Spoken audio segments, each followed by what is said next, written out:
Against all odds, Boy becomes the most powerful by mastering rare skill. If you dig my recaps, don't forget to subscribe and smash that notification bell. In the first scene of the anime, some students are casually chatting, commenting on a couple of friends from the school they attend. Suddenly, a significant figure from the school walks through the crowd, and her name is Inukami Suzune, the student council president. Behind her, we see Ryusen Kasuki, the vice president. Strutting through the hallways like the ultimate authorities, the two students capture everyone's attention while promising to change the entire school regulations through well-elaborated arguments. However, behind these people who seem born to grab the world's attention are the ordinary students with nothing special to offer the world. One of them is Usato Ken, a plain and common high school student. Amidst a monotonous life, perhaps the most exciting thing lately has been watching a bird's nest grow under this cold rain. But the truth is, Usato is not happy with this mediocre existence. In fact, he wanted an extraordinary life, full of remarkable feats and fantastic challenges. Since that's not the reality, Usato settles for going home and watching any TV show while stuffing his face with mayonnaise-coated Doritos. Speaking of which, it's time to leave school. When the guy goes to get his umbrella, it's no longer there. Someone probably took it. Still, there's one lying around nearby, but Usato isn't the type to steal one to leave the true owner soaked in a storm. At least not everyone's out to harm others. Inukami and Kazuki, thinking of the student council's reputation, don't want one of the students to go home all wet. So the vice president lends his spare umbrella to the guy. Accepting the help, Usato thinks that maybe this guy is alright after all. Just because he attracts a lot of attention doesn't necessarily mean he's arrogant. Moreover, even though the two have never spoken before, he knows Usato's name and even asks if he prefers to be called by his first name or family name, Ken. The protagonist kindly chooses Usato, and young Suzune approves the idea, leaving the boy blushing with her charm. Finally, the two most popular students in the school invite him to go home together, making the protagonist think that everyone will be jealous when they find out. So the invitation is accepted, and in the middle of the walk, Usato admits he thought Kazuki was a bit arrogant because he only talked to the girls in the class, practically. Feeling slightly uneasy, the vice president responds that he talks more with them because they make an effort to interact. To Inukami, in other words, it seems no man cares to talk to him. As for the president, according to Usato, he thought she was even more unapproachable, but the girl doesn't seem to understand why. So Kazuki speaks up to praise how brilliant she is in all subjects as well as incredible in any sport she plays. As if that's not enough, she's also beautiful inside and out. In other words, perfection in person. But Inukami doesn't like being treated that way and asks her friend to ease off the pressure. And right after that, Usato takes the opportunity to ask if the two lovebirds are together, but both are clear in saying there's nothing between them and they only walk side by side because they are always dealing with council matters. Usato feels a bit embarrassed for getting into this matter, but Inukami approves of the colleague's attitude because at least he didn't talk about them behind their backs. At that moment, the girl felt secure enough to return another question and wants to know what Usato plans to do after finishing high school. The guy has no idea, but to his surprise, neither of the two prodigies knew either. Inukami can achieve any goal she sets for herself, but that doesn't mean she's sure about which path to follow for the rest of her life. Entering into this subject, Usato immediately realizes that this is what competent people worry about, unlike him. At least even though they seem so different, Usato knows well what that feeling of not belonging to the world means, and when the girl reveals this pain, the protagonist discovers that not everything is perfect in the lives of those two. Suddenly, the group hears the sounds of a bell, ringing louder and louder, leaving everyone confused except Usato, who couldn't hear any noise. Until, inexplicably, a magical circle surrounds the three and seems to absorb their bodies towards another dimension. Startled, the two guys exchange glances and ask what's happening, but Inukami seems excited about the situation, eager to be taken to a place where magical things happen, unlike this gray and normal world where they lived every day of their lives. It is when they wake up in an unknown realm, surrounded by medieval warriors and a king dressed appropriately. Again, the guys remain perplexed by all of this, but Inukami can't hide her happiness at being in such an incredible place. Intimidated, Kazuki asks who those people are and what they are doing there, but soon a guard puts the boy in his place for getting agitated in the presence of His Majesty King Lloyd. However, the sovereign himself doesn't seem irritated by the young man's boldness, but calmly asks the three students to listen attentively. He is Lloyd Volgast Ullinger, King of Ullinger. He summoned those young people to be heroes of these lands because the demon king dared to invade this world with his army. Therefore, in the face of imminent chaos, the monarch summoned three beings with the potential to become legendary figures, capable even of facing the powerful demon lord. Lloyd summoned the chosen ones through a forbidden ritual known as the Great Hero's Invocation. And as the king spoke, Inukami became more and more excited with words like kingdom, ritual, demon, and forbidden. On the other hand, Kazuki is not enchanted with the speech and rants against Linger's big shot because he doesn't think it's fair for them to be taken away from their families without consent. However, the king can do nothing, as this ritual only allows the chosen ones to be summoned, but is not designed to return everyone to their place of origin. Still, Kazuki seems like he's about to explode at any moment, but Usato calms his companion in time. Suddenly, the king himself kneels in front of the three students and promises one day to find a way to take everyone home in the near future. And with everyone present kneeling before the young ones, the monarch humbly asks them to become the great heroes destined to save this great nation.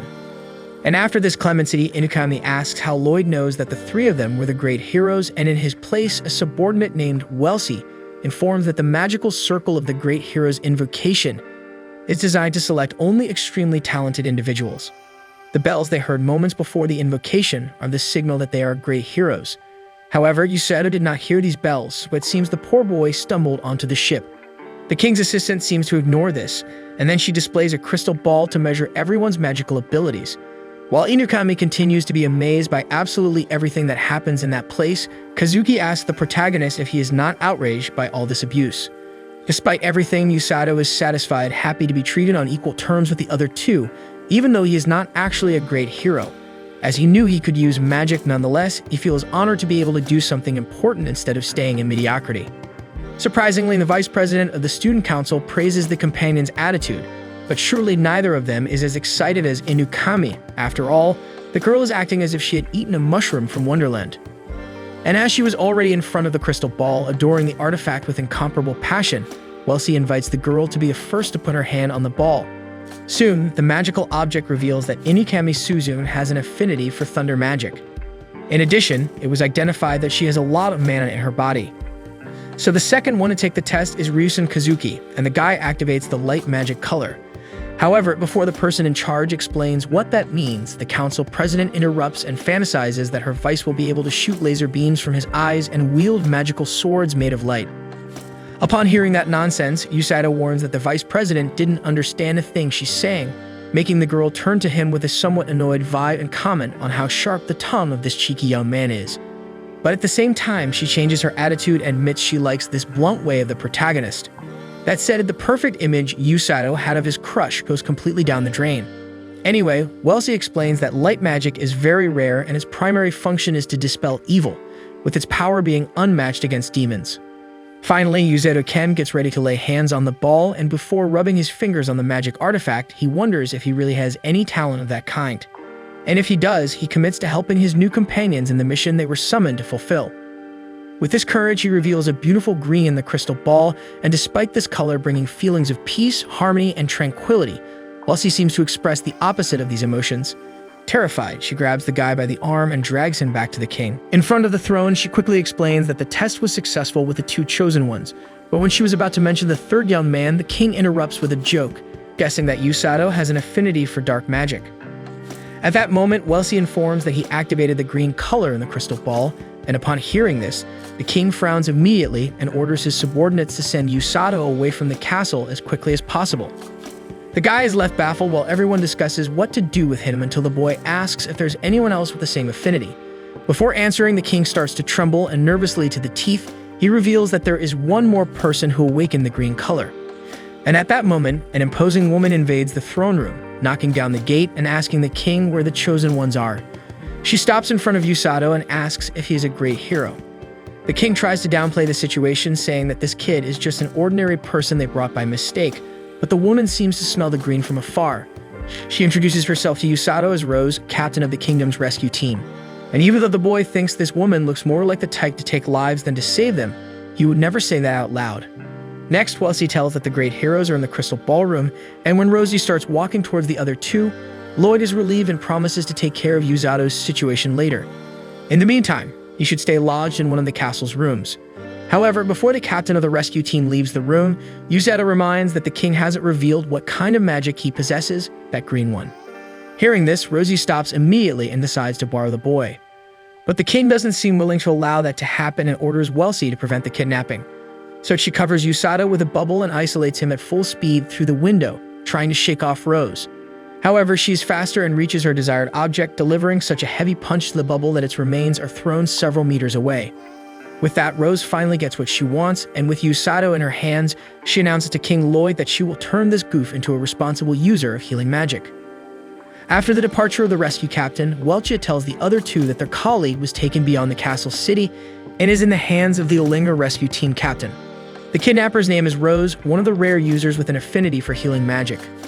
Despite this woman's desire to make Usato a subordinate of her team, Welchia doesn't think the young man will be skinned alive or anything like that. Listening to the story, Inukami doesn't think it sounds too bad, but Welchia adds that Rose's teaching methods are, let's say, exotic. Meanwhile, already in possession of the young recruit, the captain informs her newest apprentice of his talent and explains that his healing gift is the reason he's being recruited into the rescue corps. Therefore, this house is now where he'll live during training. Now it's time to meet his new partners. For this, she calls her subordinates, and they all seem alarmingly eccentric. One by one, they introduce themselves and welcome the newcomer. The first was Tong, the bald giant. Next, a blonde with a parrot-like mohawk named Mill. Shortly after, Alex introduces himself looking like a crazed pirate. Gomel, a guy with spiked hair, had a huge scar over his left eye. And finally, Gerd shows up, a bizarre dwarf who looks more like a goblin. They all approach Usato as if they're about to offer him for a ritual, but Rose quickly calms her subordinates and explains to the newcomer that none of them are magic users, but are useful in other, not always conventional ways. Finally, she explains that there are 2 healing users on the team, but they usually work elsewhere. Therefore, the newcomer will learn the hard way to master this art to complete the team. Every fiber of Usato's body warns him that getting involved with this woman is a bad idea, but as soon as he earnestly asks to be trained by someone else, Rose turns away and informs him that training starts tomorrow.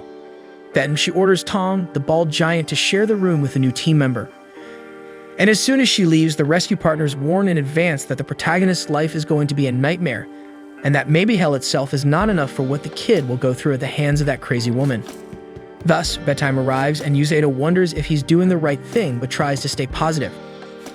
On the other hand, Rose is also lost in her thoughts, questioning what this healer from another world might be capable of. On the following day, Usato woke up wishing it had just been a bad dream. However, as he looked to the side and saw his new roommate Tong snoring like a Beetle engine, he was certain that this alternate world was real. Early in the morning, properly dressed in uniforms, Inukami and Kazuki visited their future healer friend. Kazuki was relieved to see Usato well, especially since everyone was concerned about how he was taken by Rose. Usato happily informed them that everything went smoothly, but when he remembered that his training with his eccentric teacher would start today, he lamented that his friends might never see him again. Due to the danger, Inukami asked if he really wanted to go through with this, but he was certain that it was the path to follow. Regardless of how they ended up there, the best they could do was give their all because the responsibility they had wasn't a joke. Proudly, Usato asked what the two would be training in with their beautiful uniforms, and while the girl felt flattered by the compliment, her student council companion patted Usato on the shoulder, confirming that he believed in what Usato had said earlier. No matter how they got there, the best they could do was give their all because the responsibility they had was no joke. So the two friends left, and Usato noticed that Kazuki was also having some difficulty adapting to this new world. They took him away from his family to call him a great hero in a magical medieval kingdom. Inukami, on the other hand, waved at him as if going to the beach, seeming much more comfortable in this place. Anyway, Usato's priority was to train hard to become strong enough to be there for them when needed. But for that, he needed to be approved by his new teacher, and speaking of her, Rose appeared at the door asking if the conversation with his peers was fruitful. Intimidated by the captain's presence, he snapped to attention, probably not saluting only because his arms were trembling too much for that. Rose noticed his disturbed behavior and tried to reassure him, saying that it wasn't a prison and he was free to see whoever he wanted. However, she made it clear that he could only do those things when he wasn't training. Then she handed him a diary to write down his training routine and how he felt about it. As for the training, the first session would begin after breakfast. With that, she left, and Usato realized that the moment of hell had finally arrived. After breakfast, Usato was worried about the hype that Tong and the rest of the class had built up, saying that the exercises would be insane, but this first one was quite calm. Meditating standing up with hands on his chest, Rose taught him to feel the mana flowing in his veins. Seeing a warmth emanating from his chest, Usato could feel for the first time the connection he always had with magic. Furthermore, another way to evolve is by studying the history of the world he is in. Although Usato thought he couldn't read that foreign language, Rose showed that summoned heroes are gifted with a translation magic as soon as they step into this territory. The teacher explained that the kingdom of Linger and the demon country are neighbors, making them the main targets due to their proximity. The book he just opened contains information about the different realms in the region, races, and social politics. Up to that moment, the guy was sure he would do well if the training was only like this. However, the very next day, he started working on that cricket chassis, running up the hill in a hurry. His muscles begged for mercy, and the boy fell flat on the ground. Rose didn't ease up and asked who told him to stop. When Usato begged for mercy since his two knees were already gone, the teacher slapped his joints, making him roll in pain on the ground. However, like a child suffering just because he thinks he's suffering, he stops to feel his muscles and sees that this healing thing is for real. But with a little show the boy put on, Rose tells him to get back to work, and he continues his run with the certainty that he'll die at the hands of that woman. As he distances himself, she encourages him to run until he dies since she can revive him to keep running. On the fourth day of training, Usato started running with his companions, and everyone left him in the dust from the short-legged to the chubby ones. Rose continued to make fun, saying she's keeping an eye on the snail with a lap behind. Usato listened quietly but always saved the insults to pour them all into his diary. On the fifth day, he ran until the sun went down and sparks of his mana began to emanate from his body. On the sixth day, he ran in the rain and Rose warned that his speed was dropping. Distracted by the teacher, he stumbled and fell face first into the mud, and of course, he swore he would write all of that in his diary since he couldn't tell his teacher to go to that place. In this moment of anger, the guy's mana made a visible appearance, leaving him impressed with the magic coming from within him. On the seventh day, Rose casually kicked the boy's butt just to make him alert, and since Usato was irritating the teacher too much, she decided to increase the difficulty of the training. As he never said anything to insult the teacher, the boy soon thinks she found out that he offends her in the diaries. But as she doesn't know how to read Japanese, maybe it's written on Usato's forehead that he thinks she's a witch with a heart of ice. Whether discovered or not, Rose grabs the boy and tells him to keep running with the birds. And the next day, the teacher remains unaware of the boy, poking his butt so much that he thought his butt was going to become a base. But just as he holds his butt with his hands, his healing talent finally kicks in and heals his injuries. Not just the pain in the region, but his entire body. And that was the cue for him to finally trust in the healing ability and continue his training even without his teacher's command. With this discovery, he starts applying his new technique in the very next training session. And on the 10th day, he is still lagging behind his partners. However, despite running for hours, his healing ability prevents him from feeling fatigue in his muscles, always maintaining his form. Despite this trick, he wonders to what extent he would be ready to help his friends in a real danger situation. Immersed in his reflections, he tries not to show his worried expression as he passes by the teacher. Still, she instructs him to do 30 more laps with an accelerated pace. On the 11th day, Usato was already at push-up number 828 when Rose decides to reveal the reason he has been focused on physical exercises from the beginning. It's for him to be able to escape from the enemy as quickly as possible on the battlefield and to have the stamina to save his injured allies. The faster he can run, the faster a life will be saved in war. At the end of the training, Usato realized that he didn't get scolded at all that day, but instead of being relieved, it left him with a nagging feeling. So the sun rises once again. After running until the afternoon, Usato does push-ups until nightfall, making him feel lighter. On the 13th day, Rose probably noticed this, so she added weights to the student's body. On the 14th day, Usato's lunch disappeared. He asked the group if anyone saw his lunchbox as he left it on the table and only went to get a glass of water. Shamelessly, Tong admits that he ate it, but only because he thought no one wanted it since it was just sitting there. Unable to tolerate the disrespect, Usato throws a glass of water at the bald guy who, seeing that the boy is really going to fight, determinedly leaves while Usato keeps up with the pace even with the weights. A week later, Kazuki and Inukami visit Usato again, accompanied by a stern-looking warrior who seemed to hold a high rank. Mill points to Rose's pupil, who is doing push-ups with the teacher on his back in addition to his cement block the size of a washing machine. Furthermore, she tells him to pick up the pace while calling him a caterpillar. Irritated, Usato lets out an expression of anger, and Rose decides to ease up on the student, getting off his back and putting another block on top of the first one. Despite this, Usato doesn't back down and continues with the push-ups, even though he can barely move. Rose sees the scene and acknowledges that she will probably be able to mold the kid into what she wants sooner than she thought. The boy's two friends are amazed at his capabilities, and Inukami checks out the guy's muscles. However, not everyone is satisfied with the rescue team captain's training method, so the gentleman grabs her by the collar and tells her to stop this whole circus unless she wants to ruin a Linger prodigy. Despite the man's aggressiveness, Rosie calmly asks the old Sigilist to let her go. She recognizes that he has authority with the sword comrades and all, but she's the one in charge there. Additionally, Rose intends to turn Usato into her right-hand man, so it's ideal for him to undergo the most rigorous training. Usato is surprised by this information, and Rose continues to praise the student's winning attitude, noting that he hates losing and never gives up. Besides, Usato is a man who can certainly survive her training. Finally, she tells the student to rest and chat with his visitors, and Siglis leaves Suzune and Kasuki in charge of Princess Celia. With the students out of the way, Siglis continues the scolding, saying he received orders to put Rose back in the army, but he can't accept her transfer. In any case, the master clarifies that she couldn't accept it since her right eye is unusable. Meanwhile, the young heroes gather, and Kazuki explains that Siglis is the commander of Linger and the kingdom's strongest knight. It's this soldier who was training him and Inukami to handle a sword. Usato is impressed by the wave the guys are catching, and then he asks who that young lady behind them is. She introduces herself as Celia Vulgus Linger, and upon hearing that surname, Usato tries to rewind the way he addressed her, but the princess is just like anyone else and prefers to be treated simply. Moreover, she even brought a pie for the guys, proving that blue-blooded nobility can also be humble. During a snack, Kazuki asks Usato if he trains at that intensity every day. He replies that not really, as today was much less intense, for example. Then he asks how the other two train, and Kazuki says their training is tough too, but Siglis and Welsi value the health and well-being of the students. Usato likes that line of thinking, but unfortunately doesn't have access to it since Rose, according to him, is a troglodyte. Thus, he reaches out to grab another piece of pie, and upon seeing his friend's ripped triceps, Inukami decides to lift the boy's shirt to rub against that washboard's stomach. However, Kazuki interrupts in time and comments that Usato must be suffering a lot, but the healer opens up, confessing that he thought a lot about running away but ended up convincing himself that he is evolving satisfactorily, even though his teacher is problematic. Additionally, he is getting along with the rescue team guys, so life isn't so bad.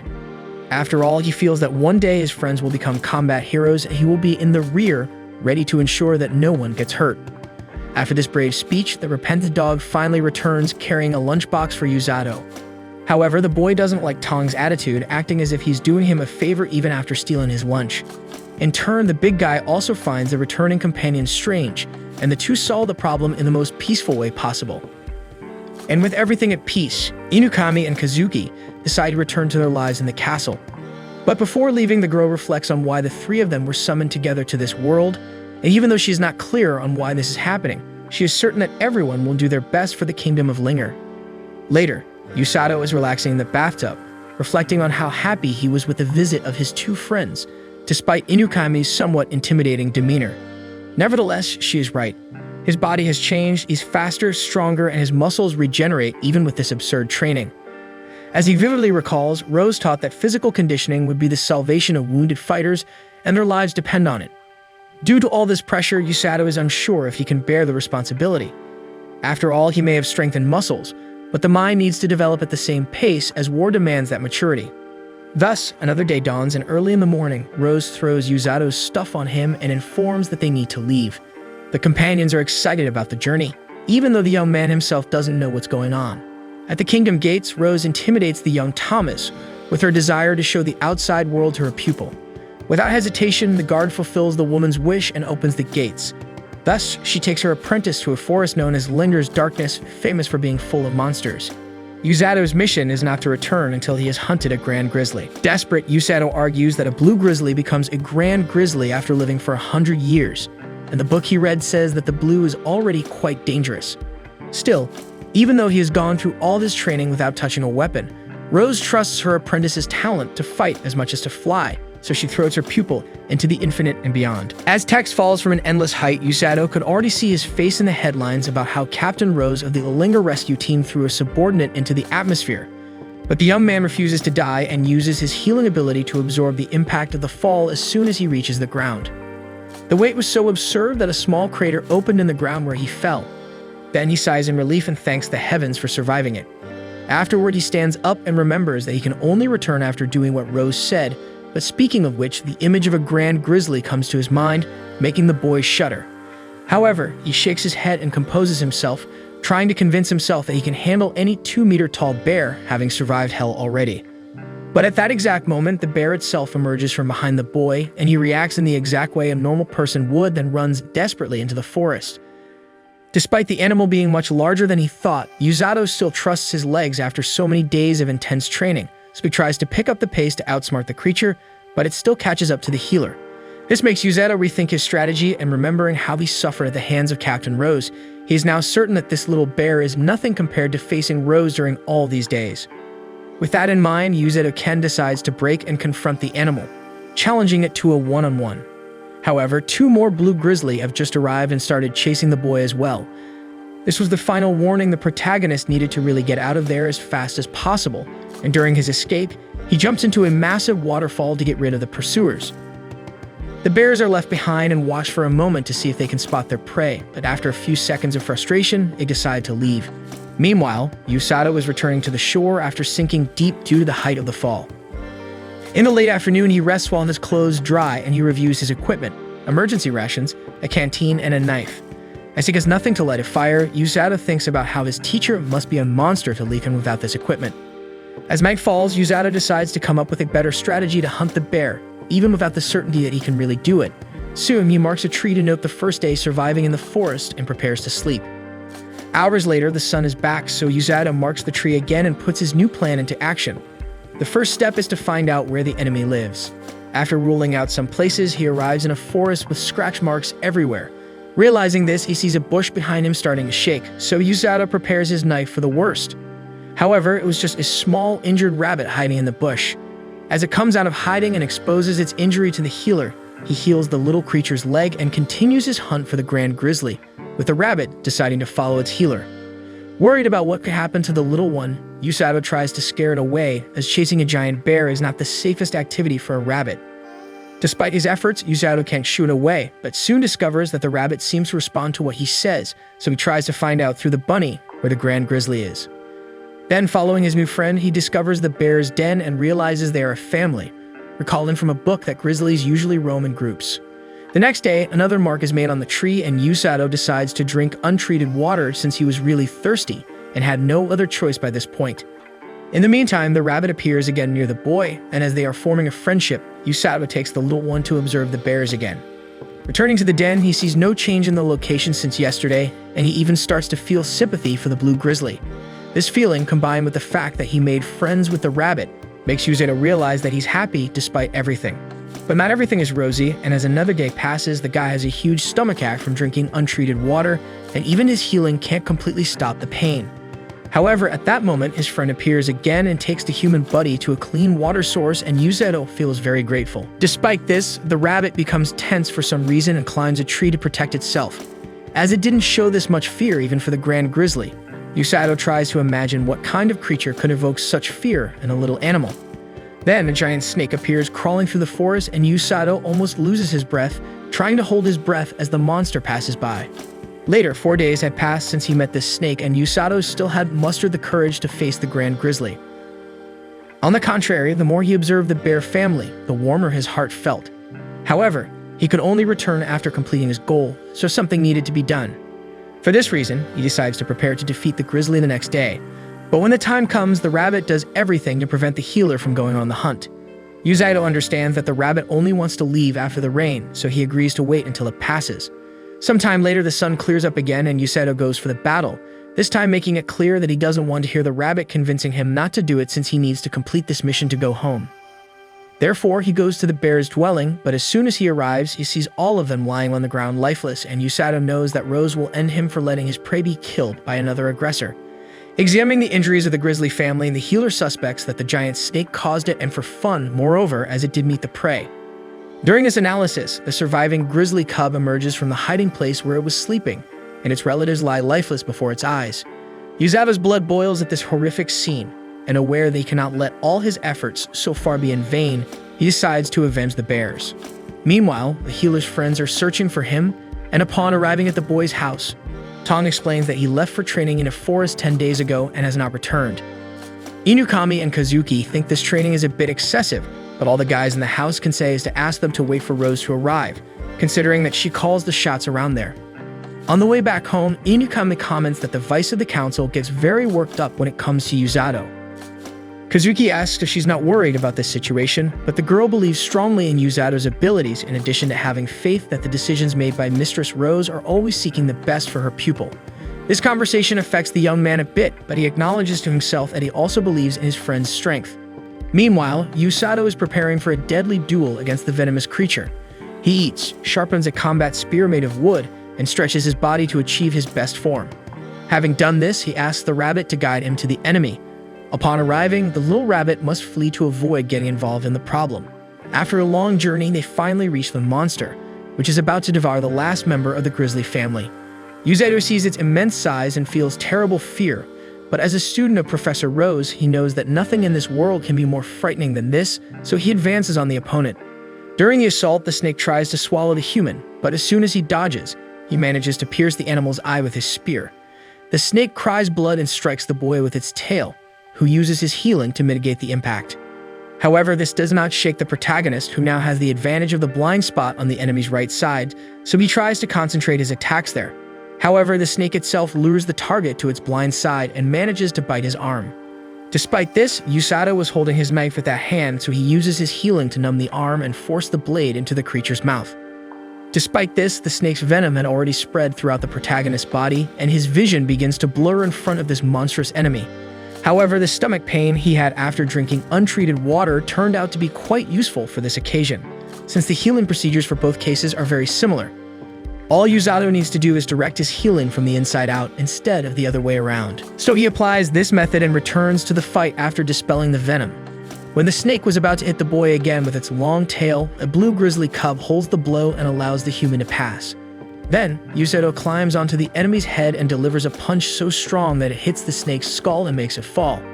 Nevertheless, it was still alive, and Usato used his recovered spear to shoot whatever parts of the creature he could.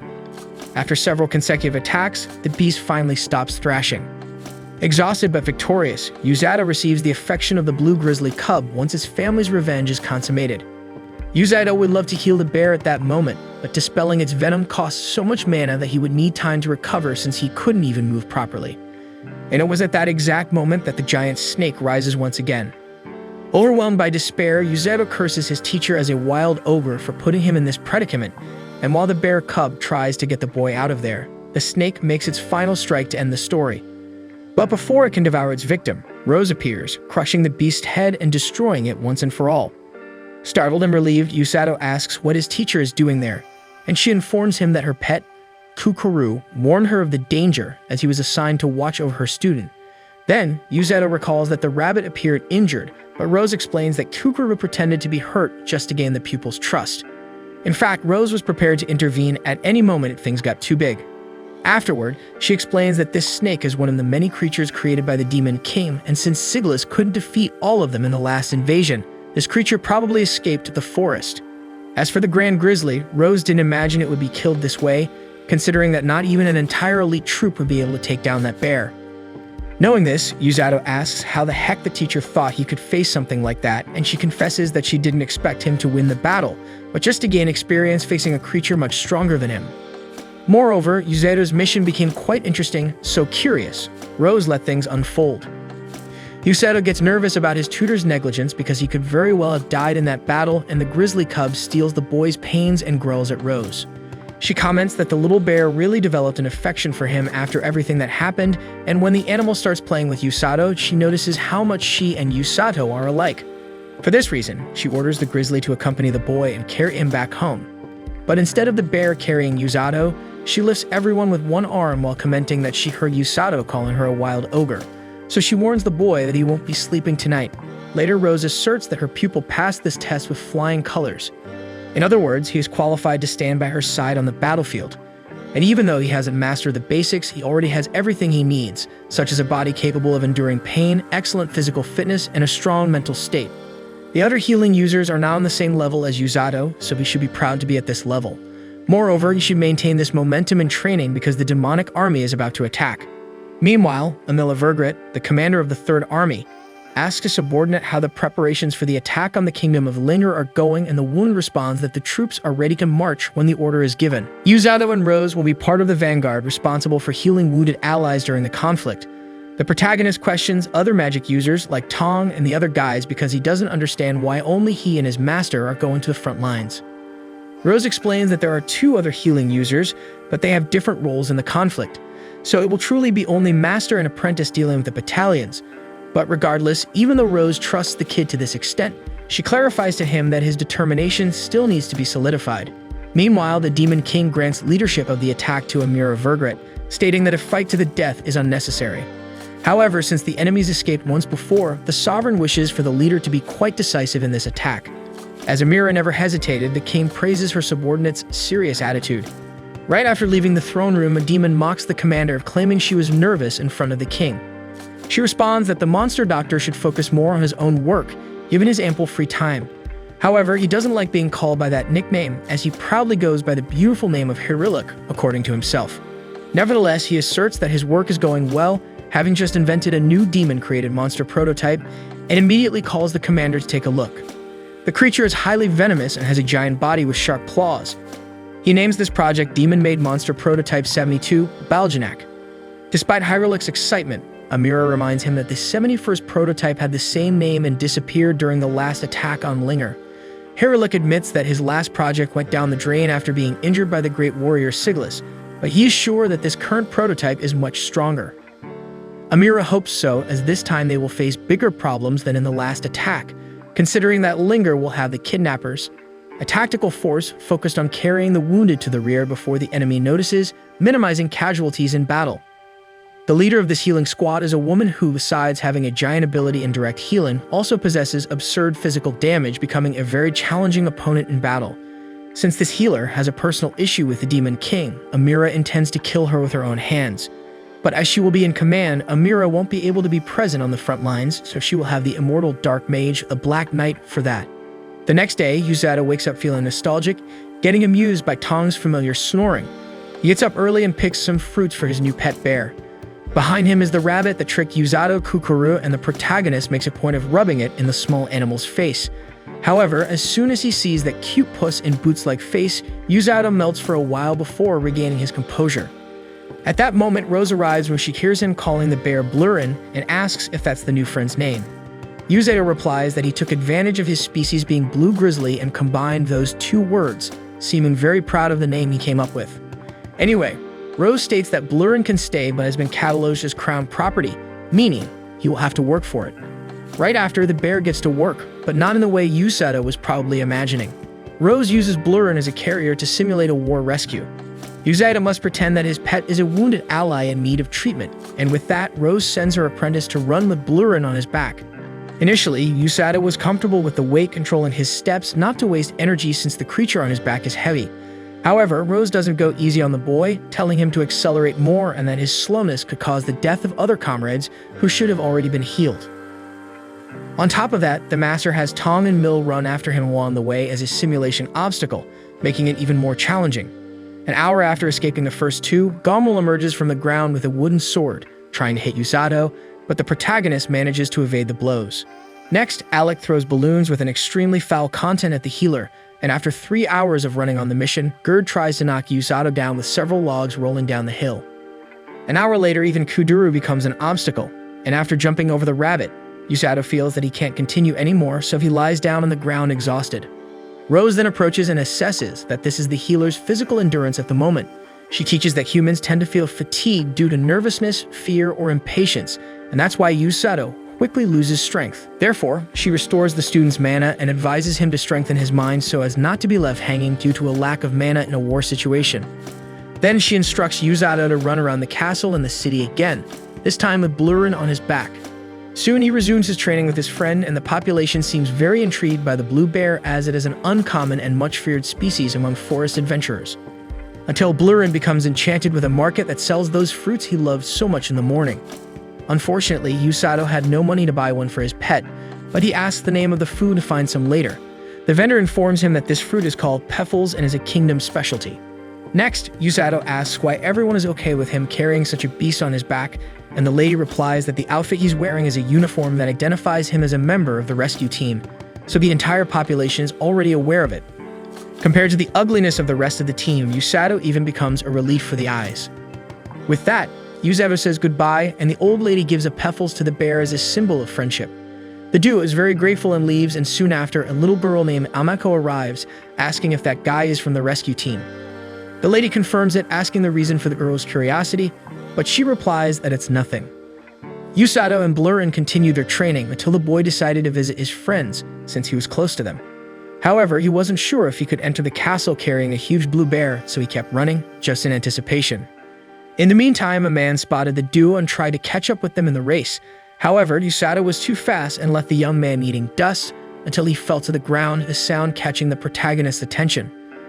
With that, Usato healed the boy's wounds, who informed that his name was Orga Fleur, one of the healers from the kingdom's rescue team. He had been brought along with the other great heroes and had been training relentlessly since then to develop his abilities. Speaking of which, Orga was impressed by Usato's ability to tank Rose's training, something impossible for him and his younger sister. This sister, who was 5 years younger than Orga, ran a clinic in the city to treat the sick population. However, Usato found it strange that a simple injury would pose a problem for this healer at that moment. Orga understood Usato's perspective, but explained that his real talent was healing others, not himself. That's why there are different roles for the healers in the rescue team. Each member has a different talent and should be placed in the role that best suits them. He then explained that he and his sister had always been responsible for the rear guard in times of conflict, while Tong and the rest of the guys had the mission of carrying the wounded to the doctors. However, despite working away from the front lines, one day Rose invited Orga to join her on the front lines. At that moment, Usato questioned if he would be able to handle it, but Orga replied that it was an extremely exhausting, dangerous, and important job, crucial for the fate of all the fighters and nations involved in the conflict. Therefore, it was logical that Rose would only entrust this frontline function to someone she fully trusted. He then bid farewell as he needed to return to the clinic and finally asked Usato not to hate Rose, even though she could be difficult. By this point, Usato was more than accustomed to her ways and honestly replied that he didn't dislike his master, although he admitted he wouldn't stop complaining about her because of it. Then the duo finally left, and in the meantime, Orga's sister, Yuru Fleur, arrived.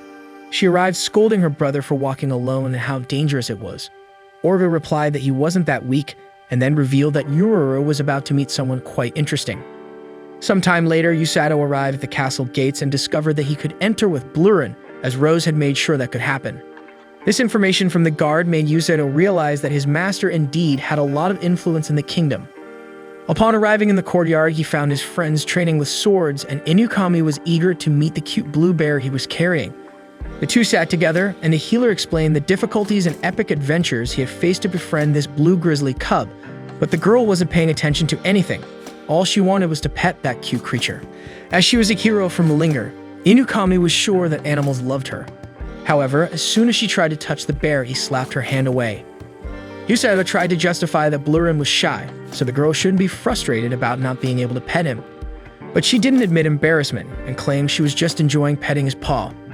So Usato recommended that his friend try calling the animal by name, and she reached out again while calling him Blurin, but the bear was too sleepy and just ended up using the girl's hand as a pacifier. Usato commented that perhaps Blurin was acting that way because Inukami's heart was tainted, but as soon as he tried to pet the pet, it did the same thing to his hand.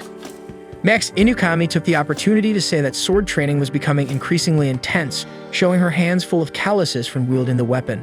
Seeing that, Usato healed his friend, who was a little embarrassed by Usato's touch, and asked if the boy had come there to see her. He replied yes, and also to talk to Kazuki. The girl was slightly frustrated that her friend didn't understand the nature of the question, but said that anyway, Kazuki was far from the kingdom because he was on a mission with Siglis and the others to gain combat experience. And in these trainings, tensions tend to be high, as the enemy army is close to attacking at any moment. However, despite the widespread concern, Siglis reminded them that they now had on their side Ryusen Kazuki and Inukami Suzune, great heroes who had raised the troops' morale to other levels since they arrived. Therefore, Linger would win. And at that moment, Hanger Wolvers surrounded the group of humans, and they entered into a defensive formation. Meanwhile, Inukami mentioned that she would also participate in this type of mission when Kazuki returned, and she couldn't wait for it. This excitement also cheered up Usato, who would love to see his friend in action and was sure she would really appreciate every moment of those missions. However, Usato's words left the girl somewhat disappointed because she wanted the boy to have shown more concern for her than just this enthusiasm in the face of difficulties.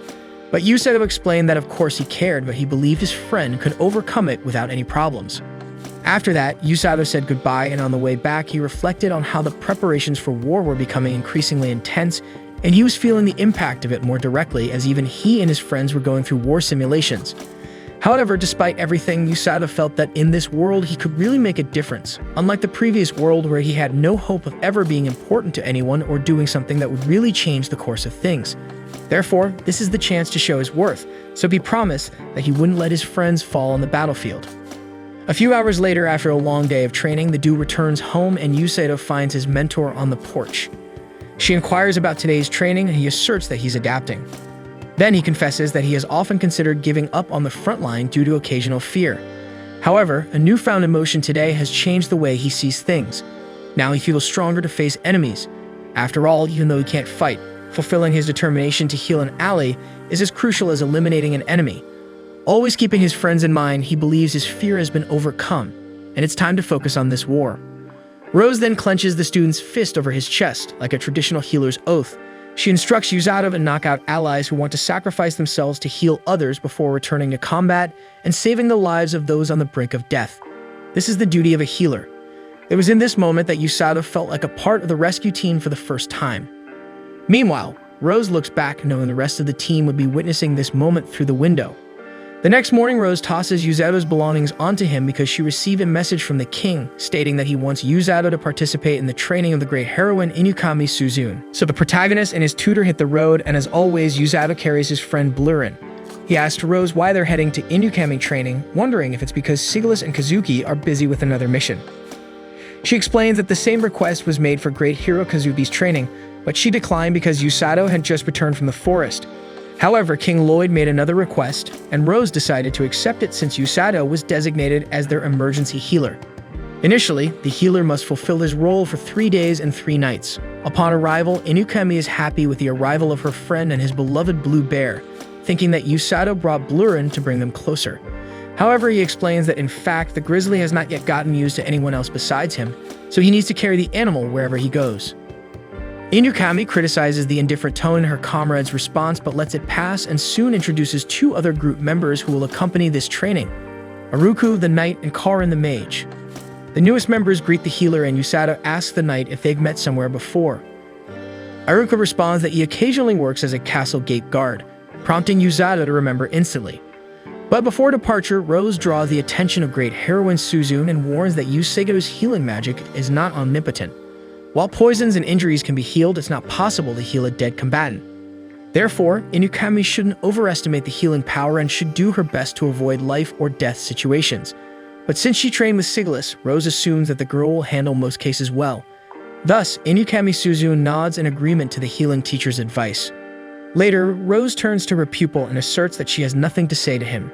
He doesn't quite understand and asks why she said that, so Rose approaches the boy with her challenging pose and asks if he needs any advice, but Usato just smiles and says he doesn't need any. Inside, he knew he'd just get scolded as always. After Rose's departure, Inukami comments that she is very strong. Usato asks what she meant by that, but the girl dodges the question and walks away.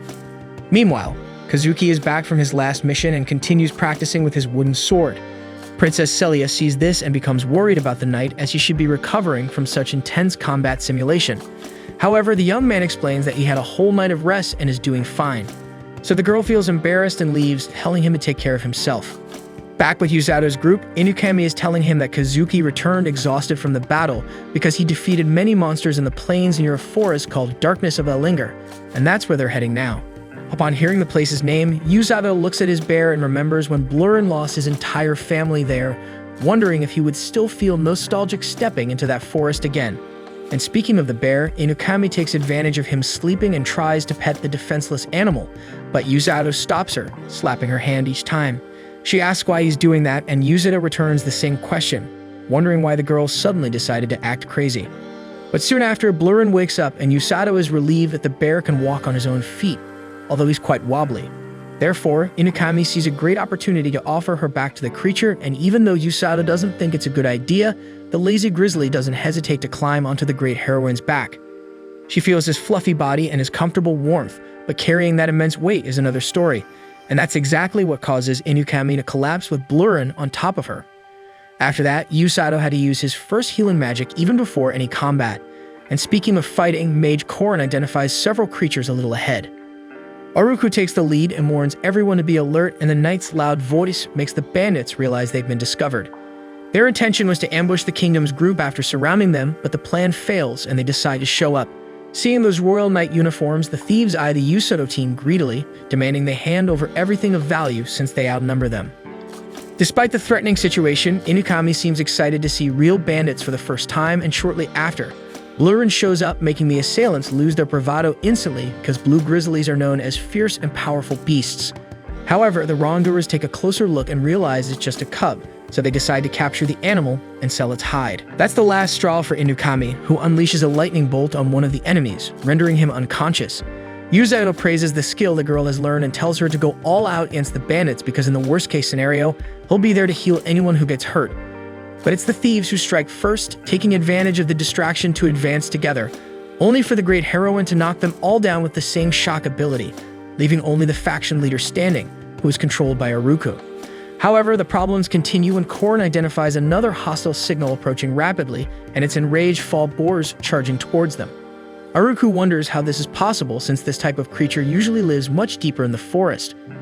Caught off guard, the group isn't sure how to react, so the boars manage to approach and hit Usato and Inukami, who are isolated miles high.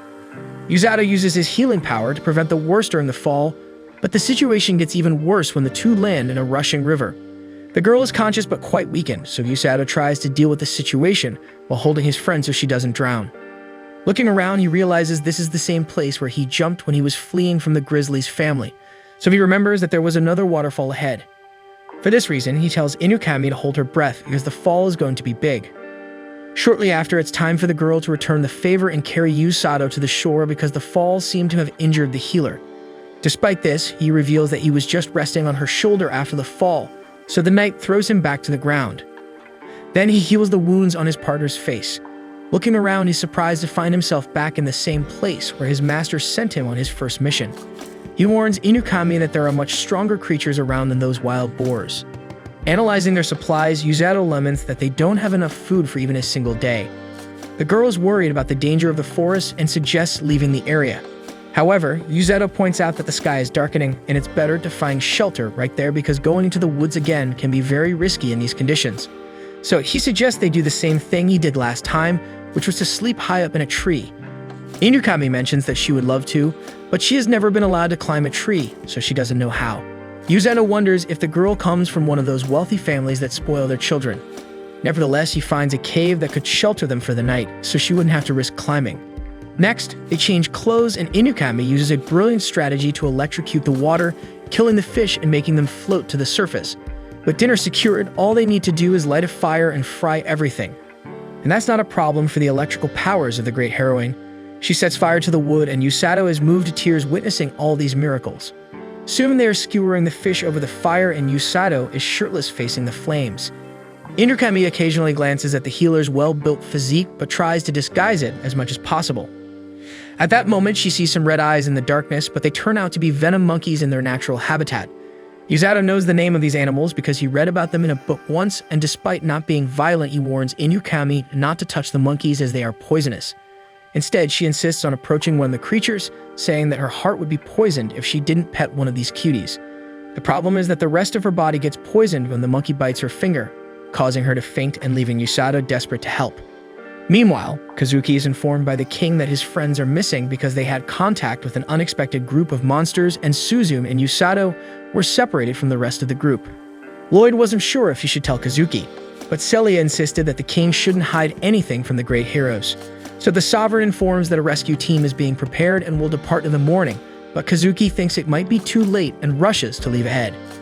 However, Rose is in his way and advises him to calm down a bit because Usato is her subordinate, and she assures him that while he is in battle, Suzune will be fine. So far, the duo is managing despite Inukami thinking that Usato sees her as a kind of tool for camping due to his enthusiasm for what she does with her shock. Then the healer offers to keep watch while the knight sleeps, but she insists that the boy should sleep first because he must be tired after using his healing magic so much, and Usato accepts the proposal.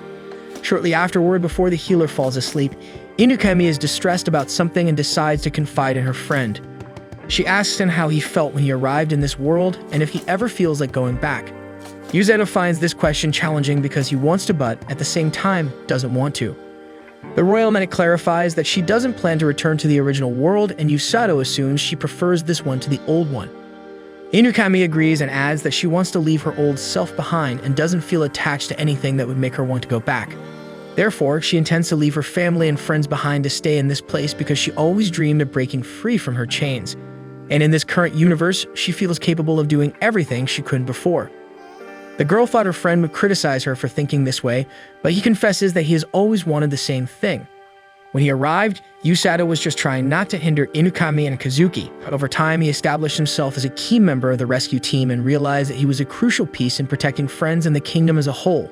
The girl agrees with this perception of being useful, and the pair promises to do their best to strengthen their ties to the world where they are and have a life there. Inukami comments that her friend has indeed become much stronger since he arrived, while Usato replies that she has become more human as she seemed unattainable in the old world.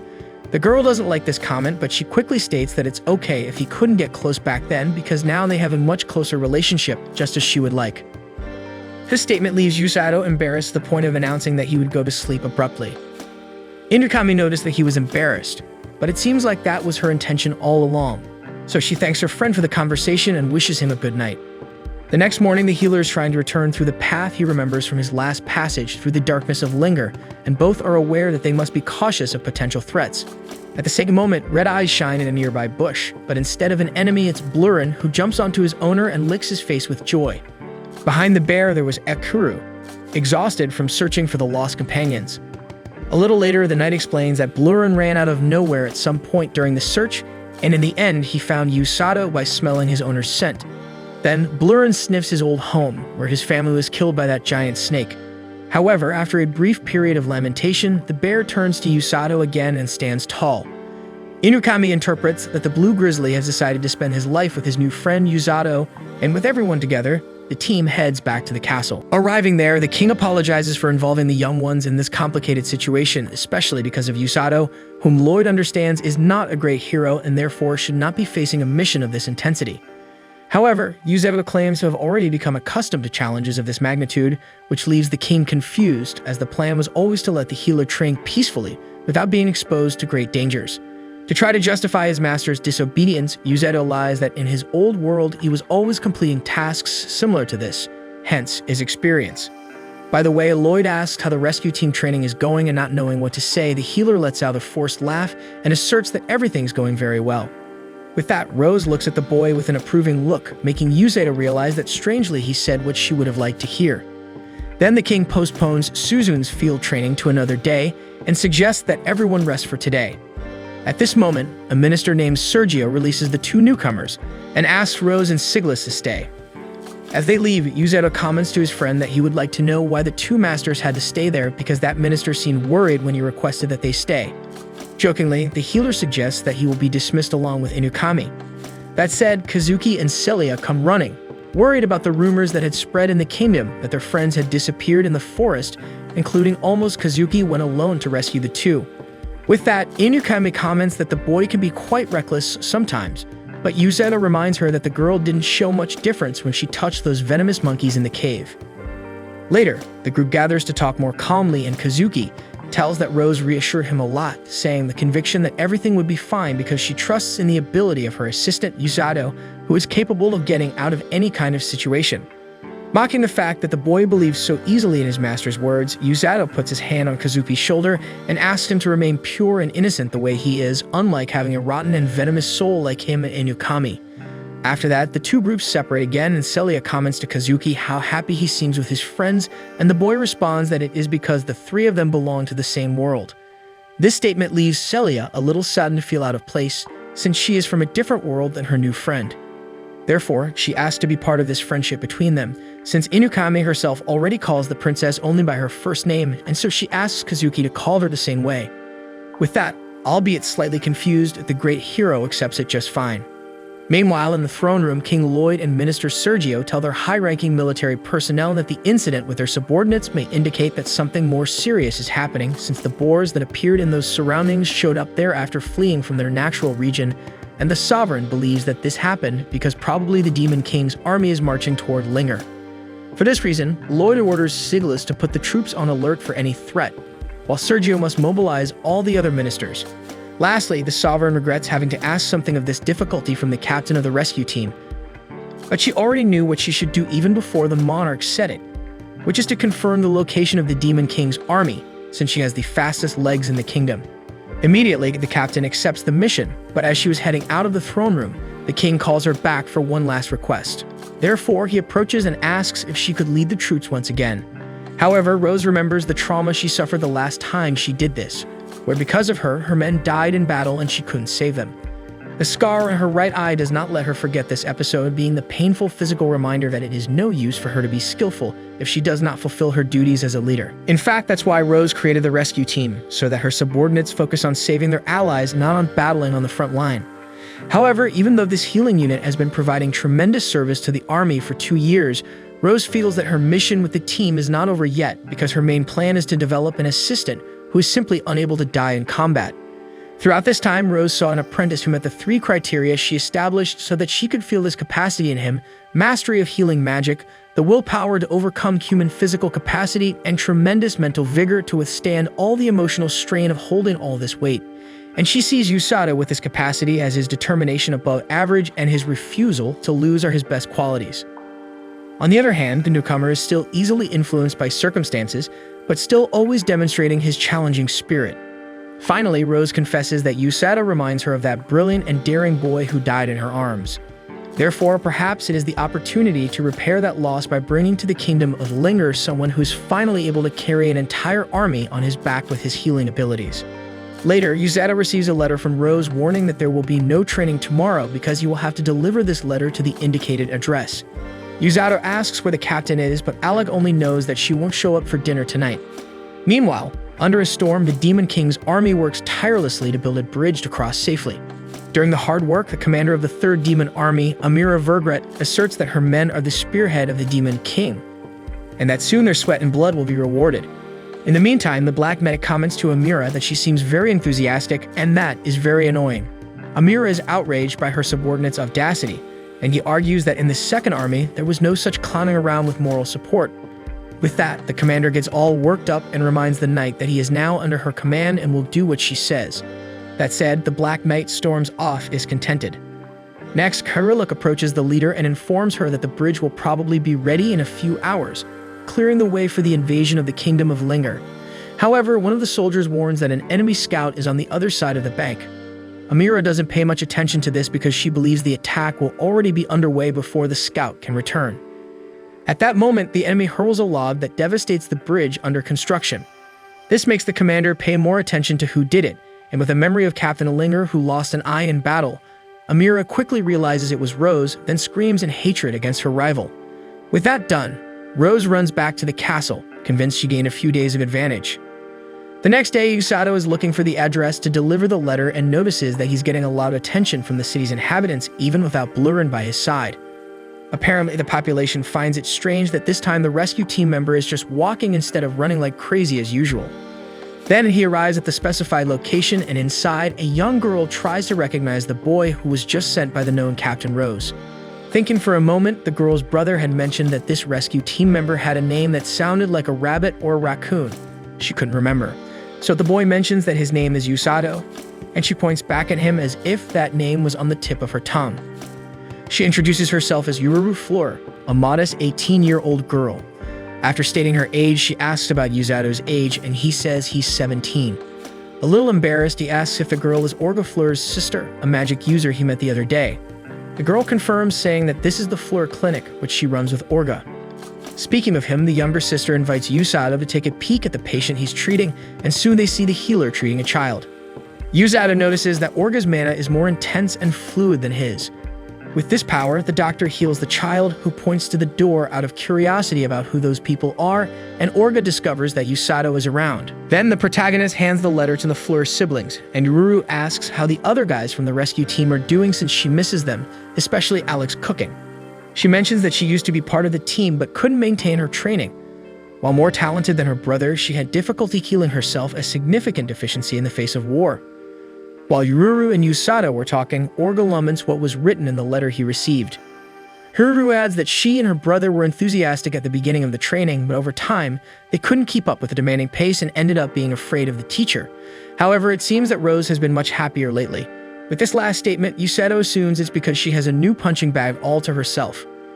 Meanwhile, Dr. Fleur is called by a man because someone lost balance while fixing a roof and ended up falling on 2 other people. Given the circumstances, Orga invites Usato to accompany the emergency treatment. Upon arriving at the scene, Usato asks what should be done, but the doctor once again couldn't keep up with the boy's pace and is already panting with exhaustion. Then they attend to the most severely injured first, and faced with such a serious situation, Usato wonders if he could heal a wound like that since he has only treated Orga and Inukami's minor injuries so far. Seeing the hesitation of his colleague, Orga explains that it's possible for him to heal such a severe injury as long as he concentrates to the point of truly believing he can do it. These words make the protagonist remember what he went through to get there. And since even Rose believes he has that talent, he can't believe he doesn't believe in it himself. So he connects the doctor and makes an effort to focus his mind on the treatment. After that, the Floor siblings praise Usato's performance, and Yururu even comments on how surprised the man was to realize that the ugly injury didn't hurt anymore. Hearing that, Usato still seems to not believe he did so well in that treatment. To convince the boy that he was indeed very useful, Orga asks the healer to appear whenever possible to help with the clinic's affairs since he and his sister alone can't handle all the demand they receive, as today's case showed. Meanwhile, Yururu jokes that Orga can't handle everything because he's still weak, but the guy seems to understand the younger sister's humor and always takes it in stride. So, Usato says goodbye, and Yururu praises the way her brother encouraged and advised the rescue team newcomer. Orga feels happy for the sincere compliment he received, but soon his face is filled with anguish when he mentions the letter he received from Rose because it was a warning to start preparations for a war about to happen against the Demon Lord. Unfortunately, he remembers that his sister and Usato have no experience in real conflicts, and what can be expected is that the two have faith in all the learning they absorbed during this training period, and at least in that, Mistress Rose has always been very good with her students. Returning to Usato, he stops again at the old lady who sells Blurin's favorite fruit, and the healer takes a bunch for his friend. However, as he returns home, a strange girl approaches him and claims that only Usato can see what she's about to show, meaning that this is a future that only he can change. Then she looks into the boy's eyes and makes him see a black knight killing one by one of his friends like Rose, Inukami, and Kazuki, amidst an intense and bloody war between men and demons. After granting this vision to the boy, the girl states that he has to repay this favor at some point. However, in the meantime, Usato is paralyzed with fear, unable to pay attention to the child's departure. When he finally realizes what he has just seen, he runs in search of the little girl who is hiding in a house after fleeing, praying that Usato does the best he can, as he is her last hope. Roaming through the city, Usato asks Thomas, who was on guard, if he has seen a fox from the beast people around, but as no one seems to know, the healer begins to despair. Then Rose drops in on the scene, questioning the confusion her student is causing for no reason. With this threatening entrance, Thomas quickly leaves, promising to return to his post, and Usato comments that he understands why the guard is so afraid of the captain. Listening closely to this audacity, Rose lifts Usato by the head and orders him to repeat what he just said, and instantly, the boy takes back what he said. Then, she reveals that she visited the outskirts of the kingdom for reconnaissance and found out that the Demon Lord's army was building a bridge to cross the river into Linger's territory. However, since she destroyed this construction, they will have more time to prepare. Seeing that the teacher faced the enemy forces alone, the healer asks if she knows the meaning of reconnaissance, making Rose raise the boy again with her hand, threatening to squeeze his skull like jelly. After the punishment, the two are heading back home, and when Usato asks about the girl he is looking for, Rose remembers a beast person fox that suddenly appeared in this kingdom about 2 years ago. Surprisingly, this child managed to escape alone from bandits and kidnappers, even though she was about 12 years old. As they are seen by some wrongdoers as relics, the beast people are always at risk of being kidnapped by this type of criminal, given their eye-catching appearance, and moreover, they come with a strange affinity for special magic. Upon learning this, Usato asks if any of these special magics include dark visions of the future or something like that. Rose tells him that some people among the beast people are known as time oracles, capable of predicting the future. Since they are very rare, these individuals are usually protected in their territory. That said, the captain asks her pupil why he suddenly became curious about this, and he invents that he was reading about it in some book, and the subject interested him. With so much information swirling in his head, Usato gets lost in his thoughts and wonders if the child he found could really be the type capable of granting prophetic visions. When he realizes it, Rose was already far ahead, bidding him farewell as she has to meet with King Lloyd. And there comes the captain, reporting to the sovereign about her reconnaissance mission. In turn, Lloyd Linger apologizes once again for putting his subordinate in such tremendous risk while thanking her for delaying the enemy attack. Rose is grateful for the gratitude, although she also reports that the enemy forces are likely to complete a new bridge in a few days, requiring urgent measures. With this in mind, the king decides to announce to everyone that the kingdom of Linger will soon be attacked by the Demon Lord, so he asks Minister Sergio to make the preparations.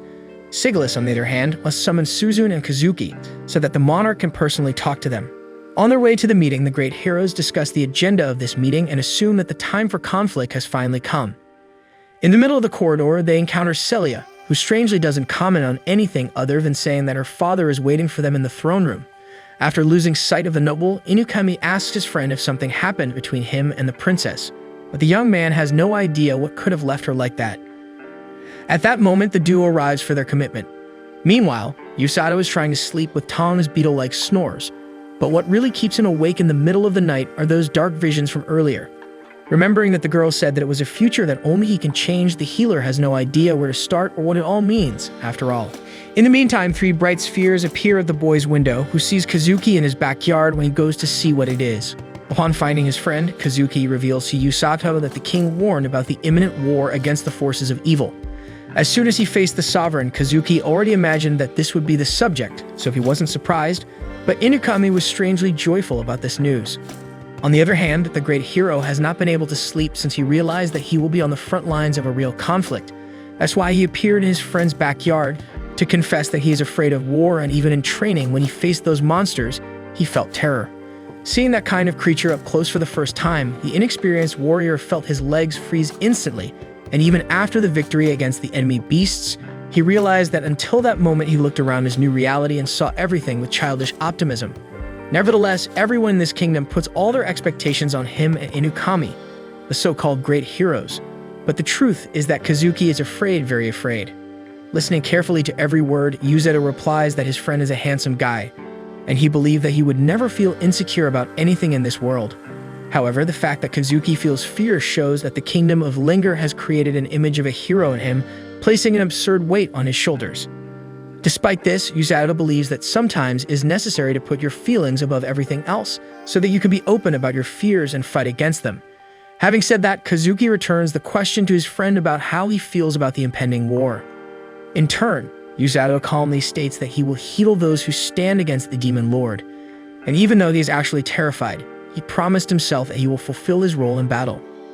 Facing this declaration, Kazuki becomes exalted and questions if the boy realizes that he can die in this strange world where he was thrown without apparent reason. However, the healer has been through a lot since he arrived. The fact is that his new life is much deeper and more meaningful than that of a lost high school student, because there he was accepted by everyone and led down a virtuous path, and for that reason, Usato feels the need to repay what he received, and that includes Kazuki, who has become a great friend. Touched by the comrade's declaration, the great hero smacks himself in the face to wake up to reality, promising to fight alongside his friends until the end, confronting the fear that torments him head-on. After the conversation, Usato comments that they said some strange things to each other that night, and upon closer inspection, the healer reaffirms that the kid is indeed good-looking after all. Next, the visitor departs, and Usato's intention is to sleep and forget the nonsense he just spoke. However, at that moment, Inukami appears, commenting that she finally witnessed such a close relationship between 2 men. Usato tries to ignore her and go to bed, but the girl keeps teasing him. Noticing that he won't be able to shoo her away, he responds that she probably followed Kazuki because she saw that he wasn't doing well. Inukami agrees, even though it wasn't necessary in the end, as the boy faced his fear without her help. Despite Kazuki gaining courage, Usato mentions that he wouldn't want his friend to go to war, so Inukami grabs him and asks if he feels the same about her.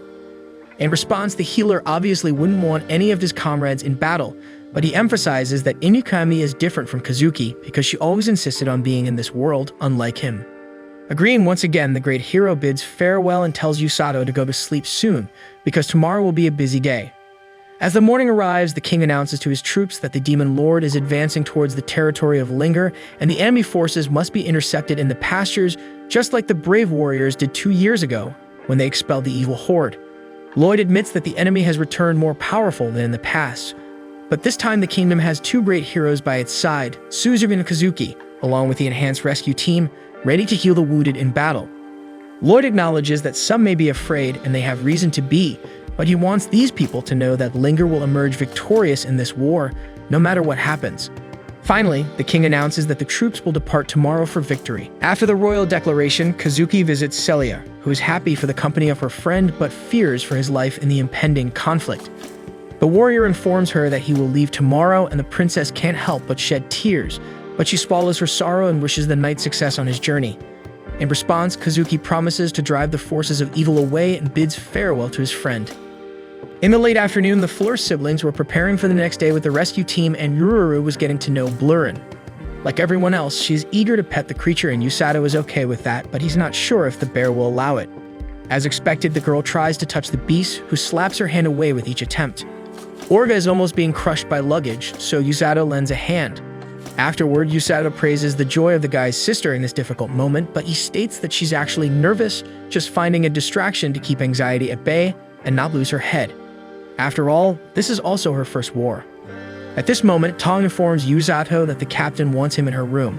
Since he has never been called to the captain's room, the boy wonders what will happen, but with no choice, he heads there.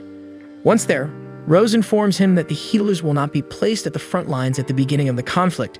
Tong and the guys will bring the wounded to the rear, and there the healers will come into action. As it is the first encounter, there won't be many injured, and sending the doctors into the enemy's midst can disrupt important pieces of Linra's army right from the start. Therefore, they must exercise great caution when advancing, always carefully choosing who needs urgent healing. For example, if a soldier is slightly injured in the midst of the conflict but still fighting, if Usato insists on healing that soldier, it will only hinder him in combat. Furthermore, in the midst of the bloodshed, it may be difficult to distinguish an ally from an enemy, so the healers must be 100% attentive at every step, deciding quickly who needs them and who doesn't. After the instructions, Rose hands the official uniform of the rescue team to her right-hand man, designed to stand out on the battlefield. Trying on the outfit, Usato gains more confidence and expresses it in his words, and because of this, Rose grabs the boy by the collar and warns once and for all that healers are not Superman, and the death of the rescue team is the death of Linger's future. Keeping that in mind, she orders Usato to value his own life and not go crazy trying to save the entire army alone. In his defense, Usato makes it clear that he has no intention of biting the dust, but Rose flicks the boy's forehead and tells him that she has seen many people going from base after saying exactly that, and also met those who changed their minds after tasting the front lines. Therefore, the captain insists that a true member of the rescue team should not only save others, but also save themselves. Thus, once again, Usato proclaims his ideals and reaffirms his vows as a healer, just as his teacher taught him. Rose shows pride in her young pupil and asks him never to forget these words he recited. After the meeting, Usato has a few more flashes of his prophetic visions, but this time he tries not to be shaken by them because the future seems clear and is getting closer to him. So he promises himself that he won't let Inukami and Kazuki die in the war. So it's time to leave, and the rescue team is traveling to the camp where they should stay to receive the wounded. Yururu is complaining that they shouldn't be even halfway there, and Tong explains that they need to be far from the kingdom when the conflict breaks out. In control of the carriage, Rose is asked by Usato about the type of race demons are, and she explains that they are semi-humans with twisted horns on their heads. They resemble humans but are stronger and have more mana, making not only their leaders hard to defeat, but also the common soldiers. Faced with this detail, the captain asks the healer if it intimidates him, but he replies that he knows someone much scarier than these enemies, so it's all good. With a proud occasion, the teacher comments that this boy really doesn't know when to shut up, reminding him that he stumbled into this world, not being one of the great heroes, but still acting like one and having the audacity to be cheeky like this. Not satisfied, Usato replies that he just wanted to mess with her, but Rose throws that terrifying look to quash the student's spirit. Shortly after, the memories of the teacher's former students flash through her mind, and with that, she touches her lost eye in that conflict 5 years ago, when Rose led the Illinger Knight Battalion. Along with other officers, she was warned by the king that demonic forces roam the pastures of the Illinger darkness. Although no attacks have been recorded so far, one orders that merchants passing through those areas have the protection of an escort to cross the territory. Finally, the sovereign reminds them that demons surpass human strength, so direct conflicts must be avoided at all costs. After the meeting, Rose and Siglis discuss the possibility of an invasion by the enemy army into the kingdom, even though they are not sure if it will really happen. Siglis plans to have his troops ready because they need to react quickly in case of an attack, even though Rose thinks it will be useless. Thinking alone, she believes they should also be ready to leave at any moment. While analyzing the situation, her battalion's vice leader, All, tries to get the teacher's attention until she loses patience with the interruption and punches the pupil's head, who complains that her brain will rot from so many blows one day. Later, she asks Rose if things will get ugly with the demons appearing near the kingdom, so the teacher beats up the girl again to teach her not to eavesdrop on secret meetings. Eventually, the poor student manages to talk properly with Rose, who says she doesn't exactly know why the enemies are nearby, but it's certainly not good. The young girl replies that regardless of what it is, they can drive the demons away if things heat up. But Rose makes it clear that if all underestimates the enemy, she will end up dead. In response, All says that the teacher can relax because Rose has already beaten that arrogance out of her. Therefore, Rose decides to supervise the battalion's training that afternoon, while All tries to convince the leader that she will have a lot of work with this invasion. However, the attempt fails and Rose plays dirty when she arrives at the battalion, blaming the vice leader for asking the teacher to visit the training to get everyone in shape. This causes the soldiers revolt and they attack the girls seeking revenge. A week later, the top brass of the Linger Kingdom learns that enemy troops are attacking monsters near the territory, and according to witnesses, they are highly trained soldier groups. Rose finds all this movement very suspicious, so the king orders the battalion leader to analyze the case closely. With this mission, Rose returns to her subordinates and warns that tomorrow they will head to Linger Darkness. The expected numbers of the enemy are 10 to 30 fighters, and with that, most soldiers are worried about the gravity of the situation. On the other hand, All tries to motivate the battalion with words of encouragement, but no one wants to hear the vice leader's words after what she did. All insists that because of her, everyone is in shape and motivated for war, so the battalion loses patience and throws everything in front of the girl. In the midst of this, Rose tells Kupru that this time he will stay home to avoid exposure, as his ability to detect monsters can make him a priority target for the enemy. At that moment, All arrives to complain to the leader about the subordinates' attitude, so she puts an end to the nonsense and reminds everyone to be prepared for tomorrow's mission, warning that she will be with them on the front line. Faced with this news, the battalion feels more motivated than ever, believing that the teacher's presence will ensure their victory, and because of that, they will be able to fight with everything. Sure that the leader will be right behind, healing everyone. Once again, Rose doesn't like the game-on attitude of the soldiers, so she says they really never learn. The next morning, the battalion sets out in search of the enemies, but by the end of the night, nothing was found. For this reason, they decide to explore the west side of the forest tomorrow, and as it is an extremely dangerous region, they will leave the horses there until they return. A warrior asks if it wouldn't be better to ride all the other regions on horseback before leaving them behind, but All replies that she feels they will find something important in the west. Because she's counting on mere intuition, All fears that the battalion will once again disapprove of her behavior, but this time, everyone accepts the order well, standing by the vice leader. Surprised by this, the girl loses concentration but quickly gets back on track, finishing by saying that everyone will take turns to keep the fire, and the others will rest until it's their turn.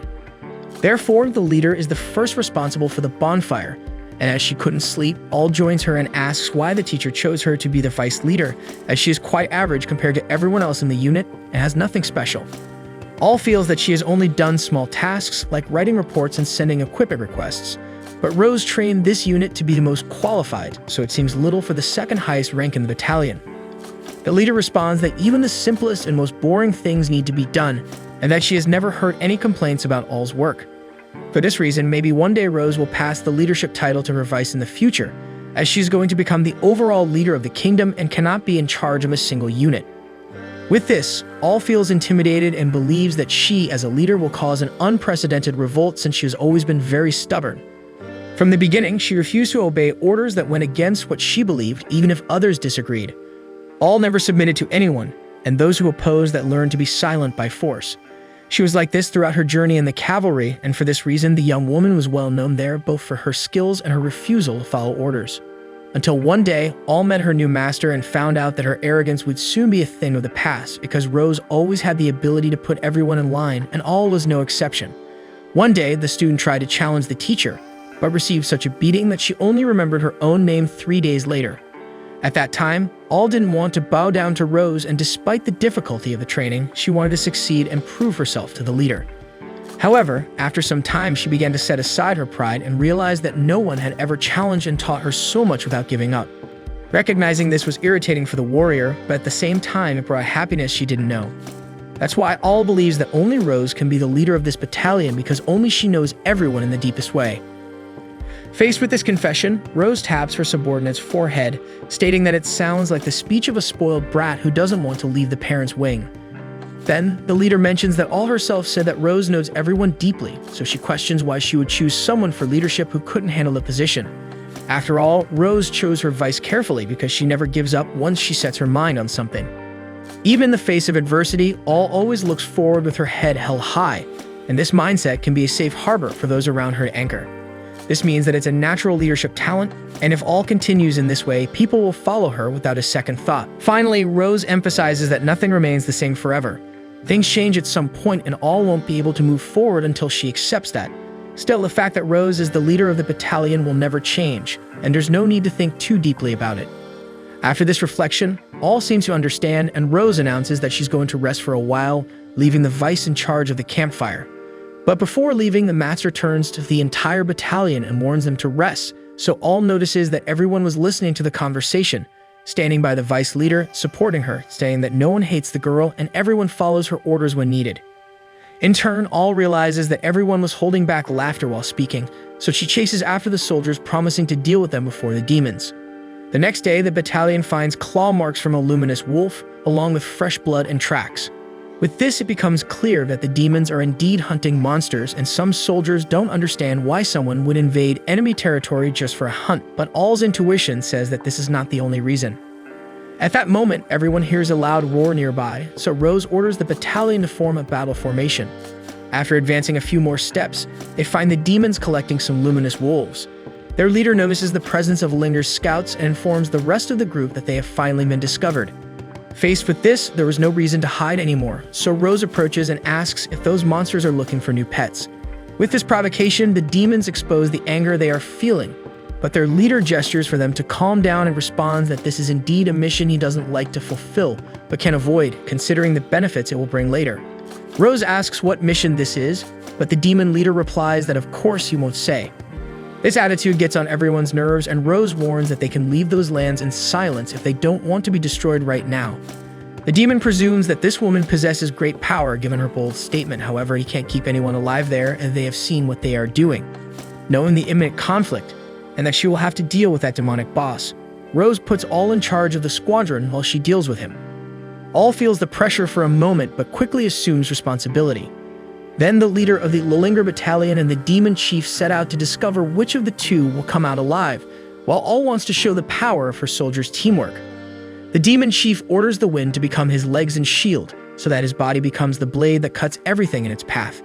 However, Rose impresses the enemy with her speed and strength, managing to isolate the opponent even with the wind shield protecting his body. Despite this, in a fraction of a second, the wind was manipulated to cut her leg, so Rose tries to maintain proximity to gain an advantage. The demon stays far away to avoid risks, but the human throws tree trunks to prevent the enemy from running freely. He gets rid of the logs with his wind armor, but the last one was much larger than the others, so Rose personally grabs the tree and throws it on top of the rival. Despite this, he gets rid of the problem without suffering damage and soon surrounds Rose with his wind blades. To cross the barrier, the human would have to cut herself completely. But the demon didn't count on her being a user of healing magic, allowing her to break through while regenerating. Realizing that this fight wouldn't be quick, the monster decides to introduce himself as Nero Argents and asks for the opponent's name. As soon as she declares herself as Rose, the demon calls her by name, warning that this is where she will die.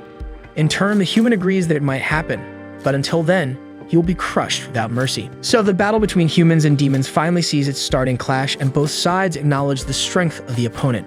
However, no one is willing to lose this dispute. Despite that, Rose's apprentices prove to be better prepared for this conflict and take the lead by using their magic and special abilities to subdue the adversaries. Rose, on the other hand, knows she needs to be cautious since Nero Argents has drawn a demonic sword imbued with a curse. Unable to risk being hit by a weapon of this level, the captain strives to isolate the enemy leader and gain space. However, before she can evade the attack, she ends up being cut. Approaching the demon again, she heals her wound and instructs Nero to get up because she knows the blow he took barely scratched him.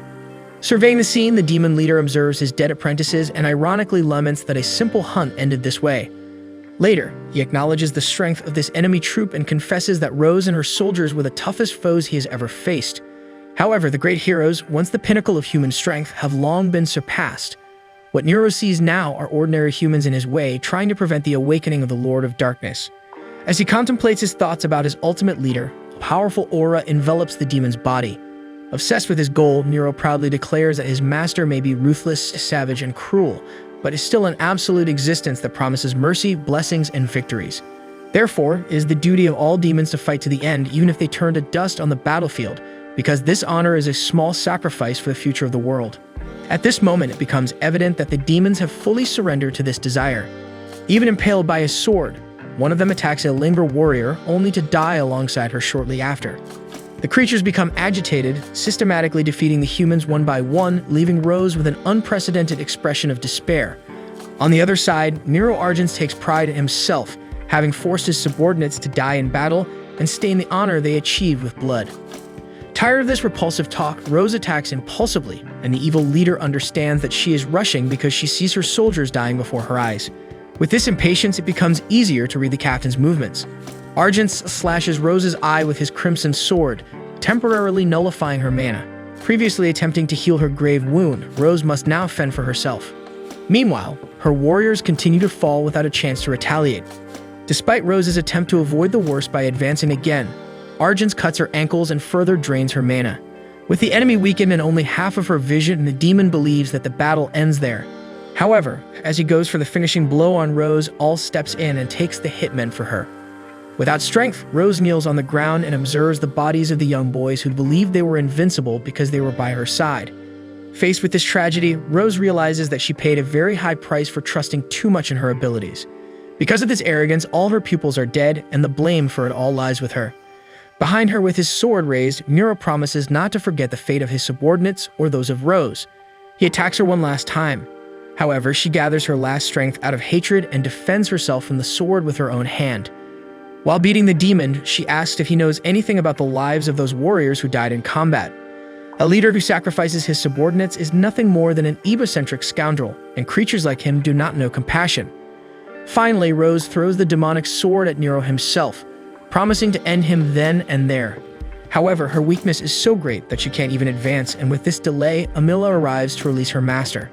Seeing the dedication of her servant, Rose doesn't understand how she can be so concerned about that demon, even if he uses his soldiers as mere instruments for a macabre goal. With all of her accumulated rage, she orders Amila to stop. But as she turns to the human, Rose sees All's face on the demon, causing her to give up on preventing his escape. After the departure of the evil leader, Rose hears All's voice from afar and rushes to try to save her vice leader. However, the young girl understands that not even her mistress would be able to restore a wound of such depth. The only thing that can be done after being hit in this way is to wait for death. Still, Rose is not convinced and tries to heal the girl, but the magic is not enough to address the severity of the cut. All takes the leader's hand and reveals that she will depart without regrets, happy to lose her life fighting for her captain. Inconsolable, Rose still tries to carry the girl in desperation to help her, until All asks Rose to continue being the tutor loved by her entire battalion. In that moment, she loses her life. After that, the healer looks around again and screams in anguish for each of her warriors who died under her orders. Returning to the castle, she informs the king that the demon lord will be resurrected at any moment and will likely invade the kingdom of Linger, according to the words of the leader of the demonic scouts, Nero Argents. With this, Rose concludes her report on the reconnaissance mission. Before leaving, she has one more favor to ask the sovereign. She wishes to be removed from the position of battalion commander and her title of knight revoked. Faced with Sigla's disbelief, Lloyd asks if that's really what the officer wants, and she reaffirms her decision without hesitation. With that done, Rose turns away and leaves without saying anything more. After receiving medical attention, the former captain walks through the city streets until a couple approaches her, inquiring about their son Josh, who went on reconnaissance under the captain's command. Upon hearing that name, the memory of the young man's body invades her mind. Summoning courage, she reveals that he fell in battle because of her. But instead of being shunned, Rose receives Josh's mother's gratitude because the kid was a troublemaker until he met his teacher. And after Rose straightened him out, the boy became more disciplined and happier, spending more time with his family after a rebellious phase. So for having redeemed her son in time before he left, they both thanked the teacher for her effort. Returning to base, Rose can't bear to see the empty house after what happened, so she silently suffers for the fatal mistake that sealed the fate of those young knights. A month after the incident, Siglas is at the healer's door and mentions that Your Majesty visited her last week. Visibly more relaxed, Rose jokes that she had never seen the king walking around without a servant, but Siglas has no time for jokes. Before leaving, he asks if the sovereign managed to convince her to return to the captain's post, but Rose tells him that Lloyd came to her for the same reason as Siglas, to see if she would follow her soldiers to the grave. By the way, Rose thinks that dying is a good idea. Faced with this, Siglas grabs the woman by the blouse, but Rose justifies that it was just a passing thought in her head and leaves. Then the knight takes advantage of the former captain's intention to live and advises her to heal her right eye since the curse of the demonic sword has passed. However, Rose decided to keep her injured eye as a reminder that her subordinates died because of her, as a kind of punishment. That's why she chose to remain alive to redeem herself from this tragedy, and because all sacrificed himself for her to live. From this point on, she needs to decide what to do next. At that moment, she considers dedicating her life to seeking revenge on that demon, Nero Argents, and then massacring as many demons as she can until she's buried 7 feet underground. But soon she comes back to her senses and tries to cool her head. Sitting at the dining table, Rose closes her eyes to keep her mind away from the poison of revenge, but the focus she achieves with the darkness of her sight makes her hear her young pupils eating and laughing together at the table. Devastated, the woman lowers her head and asks herself what those boys would think of her now if they still think she's as strong as they thought. Answering the question, all appears beside the teacher and believes that the first reaction would be everyone laughing at that strange question from the tutor. Then she reminds Rose of the same advice she gave in the past to all about how things often change, and not accepting that is choosing not to move on with life. But no matter what happens, as all well remembered, Rose will never cease to be their leader. With that, Rose finishes the thought at the same time as her pupil, saying together that in the end, there's no need to think any deeper about it. Finally, all remembers the last words she said on her deathbed, where she asked the teacher to continue being someone that the whole battalion admires. And speaking of them, all the apprentices are gathered and agree with the vice leader, and moreover, they're not used to seeing their teacher so down like this, so it would be good for her to rise again. After all, if she saw any of them down like this, she'd give the individual a closed-handed punch or make the person do 150 push-ups with only their left arm.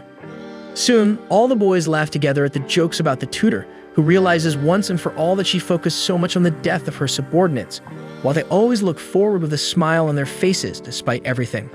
So Rose decides to take the young ones as an example, and thus she promises that she won't ruin herself in this cycle of suffering. On the contrary, she will rise again and never fail those who depend on her. With that said, she tears off the bandage from her right eye, and as the war is about to begin between humans and demons, Rose establishes that she will create a unit of healers for the Linger military, where its members will be responsible for preventing the death of their comrades in battle, keeping everyone standing towards victory. For this, she needs at least 5 people to start, and ideally, she would find 2 healing magic users. However, the most important thing will be to recruit someone similar to her, who not only restores allies in conflict, but also destroys threats around them with their own hands. This person will be the captain's right-hand man and will be able to stay alive in battle beside her. Shortly after, we return to the moment when Rose and Usato were talking in the carriage on their way to war. At one point, the teacher had commented that she was glad to have found the boy, but as he wasn't used to this kind of comment from her at all, Usato is startled. Rose tells the boy to stop kidding around because what she's saying is quite serious.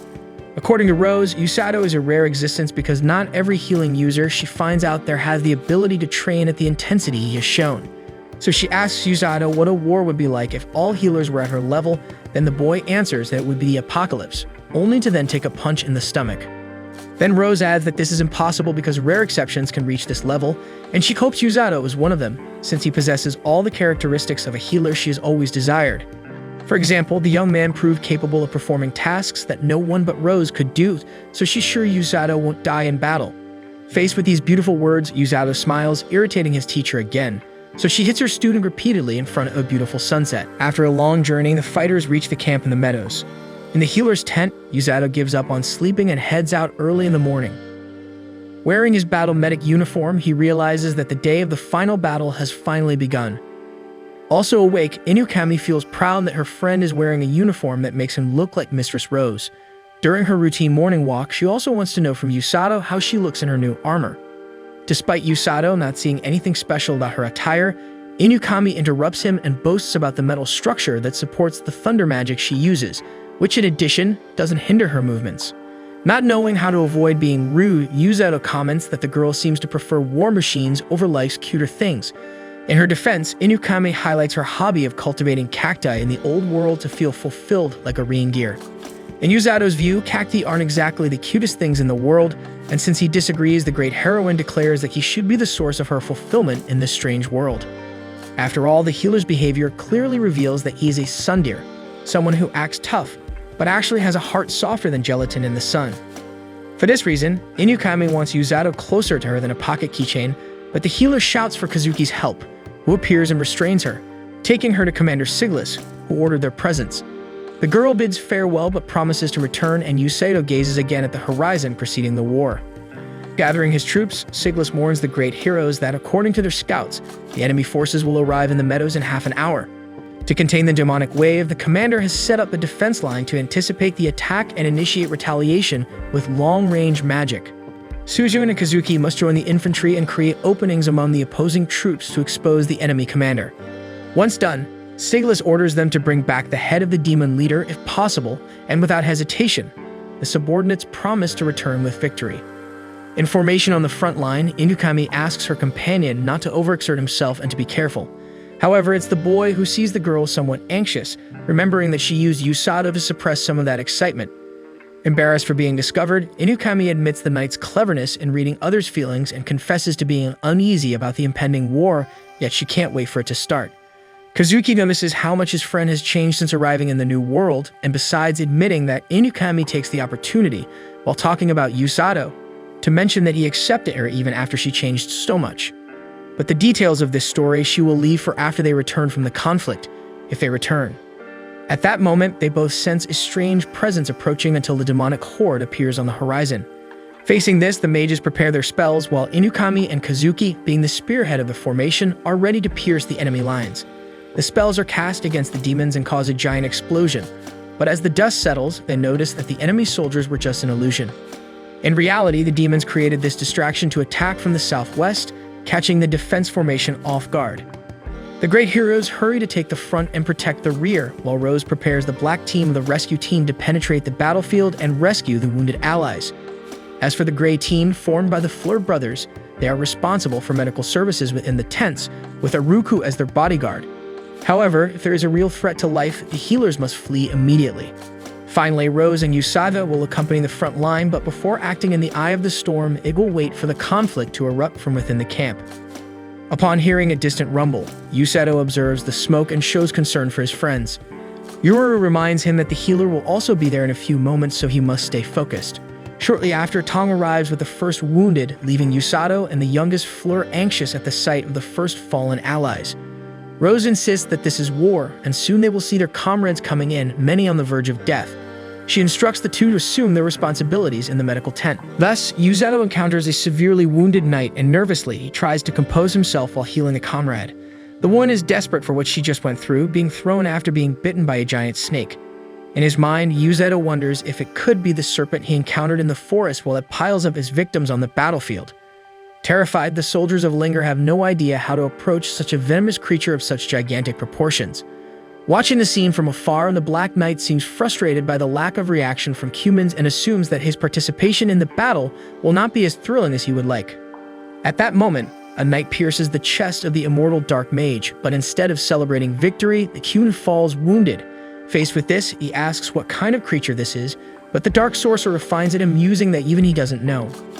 The man crawls to warn his comrades of the presence of this repugnant creature, but as much as he admires the human's persistence, the mage tires of this drama and raises his sword for the fatal blow until Gerd uses his special foul-smelling water to distract the enemy and save his ally. Confused, the Black Knight tries to understand what just happened and soon remembers Amira Vergret mentioning some kidnappers among the human troops, units specialized in rescuing injured comrades. Excited by the increased difficulty of the challenge, the mage exudes an evil aura from so much excitement. Seeing lightning summoned in the distance, he prepares for a new clash. Arriving at the medical tent, Gerd urgently requests help for the warrior he carries, and Ururu immediately takes care of his healing. Watching the progress of the war, Rose informs her right-hand man that the time has come, and they prepare to go to the front, while the Fleur brothers will be in charge of the tent. Before leaving, Rose looks seriously at Aruku and asks him to keep the doctors alive, and they head into the eye of the storm. In the middle of the journey, Rose expresses her concern about something Alec mentioned at the camp. Apparently, a powerful knight is joining the enemy forces, and his black armor seems to possess its own magic. Faced with the news, Usato appears worried about the consequences of such dangerous units siding with the demons. Seeing the boy hesitating, Rose approaches and asks if he is capable of killing a person. Anxious, Usato asserts that he can because his role is to save his allies. The mentor replies that it would be foolish for him to continue thinking that way after being cornered by demons. She then imparts a special technique for fools like Usato, placing her hand on his forehead and conveying a secret piece of information. Grateful for the valuable lesson, Usato thanks her. Following this, the captain instructs Usato to attack from the right while she takes the left flank. Upon reaching the front, Usato experiences chaos for the first time. Amidst bodies and explosions, he sees an opportunity to rescue a comrade. He charges through the battlefield and saves Linder's warrior from a demon's axe. Another enemy, recognizing a healing user, attempts to take down this crucial piece of the opponent, but Usato manages to evade the attacker's blade. As for Rose, she tramples demons in her path while flying through the front, saving 2 allies at once. Away from danger, Usato has already healed his companion while fleeing with him. He urges the man to head to the rear if he doesn't feel ready to return to the conflict. Meanwhile, Inukami boosts the morale of the knights, ensuring victory in their territory. She then orders the commander to withdraw the injured units and advance with the healthy fighters. Observing the pile of fallen enemies, Inukami briefly lowers her head. When Kazuki inquires about her condition, she responds that she is in good health, emphasizing they have no time to waste as the enemy fortress is still far away. Kazuki mentions the giant snake in their path, but they conclude that the order to clear a path to the commander was clear, leaving them to press forward and try to return in time to aid the warriors against the serpent. At that moment, the Black Knight reaches the great heroes, drawn by the sequence of lightning. Despite Inukami instructing her soldiers not to advance against this unknown enemy, 3 men, driven by fear, recklessly attack. However, the Dark Mage remains motionless after their weapons pierce him, and his armor deforms to repel the attackers as if they were insects. Moreover, the 3 Ilinger's soldiers suffer mysterious attacks and fall in agony. Kazuki loses his composure and casts a spell against the Black Knight, who, while healing his injured shoulder, expresses amazement at witnessing a light magic after so long. Lost in battle, the great heroes try to understand the method of this enemy. In the meantime, Kazuki's shoulder bleeds, causing him intense pain. Nevertheless, despite the bleeding, he rises and stays in the fight. Given the circumstances, Inukami speculates that the Black Knight's armor reflects all the damage back to the aggressor. The enemy mage refrains from applauding, joking that he cannot because he is holding a sword. Nevertheless, he hopes the humans of Linger will remain and fight like insects until they are crushed. Meanwhile, Usato suffers the consequences of his war hallucinations and loses his healing power again. When a demon attempts to strike him, he manages to evade the blow, but the intense pain in his head causes him to lose spatial awareness and stumble over a body.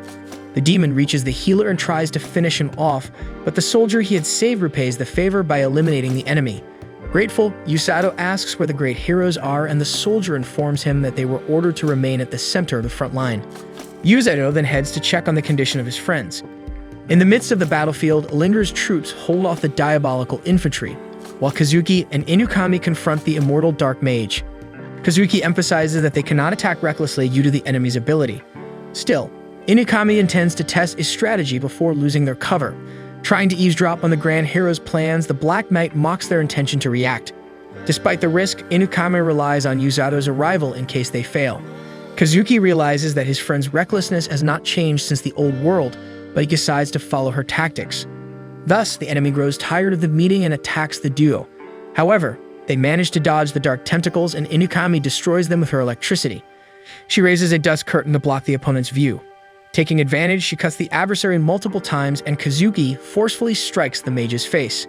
Nevertheless, the attacks made by the great heroes are reflected back at them. Inukami laments the failure of her strategy, wanting to discover if the mage's reflection would work without seeing where the attack came from. However, she notices that the strike to his back was not reflected, seeing a glimmer of hope. Following this clue, Inukami swiftly moves to the enemy's back. Upon realizing her intention, Kazuki conjures intense light to once again obstruct the Black Knight's vision. With that, the girl pierces the adversary's back with her sword. As the demon's mouth is clogged with blood, preventing him from vocalizing the reflection command, Kazuki sees victory within reach and attempts the final blow. However, it was all a ruse by the mage, who pretended to have a weakness to lure the enemies like mosquitoes to a lamp. Consequently, he reflects the piercing back onto Inukami's chest, impaling Kazuki on his sword like meat on a skewer. As he slides the girl's friend down the blade to the ground, he finds the young woman's naivety amusing for thinking he needed to vocalize the reflection order for the ability to work. In the end, as the immortal Dark Mage makes it clear that no living being on this land can harm him, Inukami's chest opens from within her powerful armor, and the excess blood flowing onto the dirt floor indicates that Linger's great heroes are close to concluding their brief journey. Long ago, back in the days of the old school in the original world, Kazuki took pride in Inukami for having managed to change the school regulations. In turn, the student council president praised the help her vice president provided in this process by organizing all the important documents for the case. In light of this, Kazuki emphasizes the trust and expectation the faculty has in the girl, and as he enters the room to grab his backpack, Inukami goes ahead while reflecting on what she just heard from her friend. Upon encountering Usato on the way out, she later found out how lucky she was to have met that boy at that moment. She was very happy to have been summoned to the kingdom of Linger because at that time she could only think of being a completely different person from who she was. However, truly different was always Usato, who had a clear vision of what he wanted since he was thrown into this unknown universe. His conviction shone brightly, and Inukami felt fulfilled to be accepted by him just the way she is in this magical realm. Unlike the false Inukami Suzune from before. After that, she began to believe that everything would be fine as long as she had him and Kazuki by her side. However, reality showed that the bodies of the fallen great heroes on the battlefield bore the sign of the end of the Linger Kingdom, until the right-hand man of the rescue team captain finally arrived to do his job.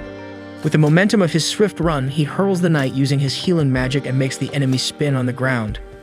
Looking at his friends, he fears he didn't arrive in time, but Kazuki's breath prompts Usato to hurry to save the friends who were still alive.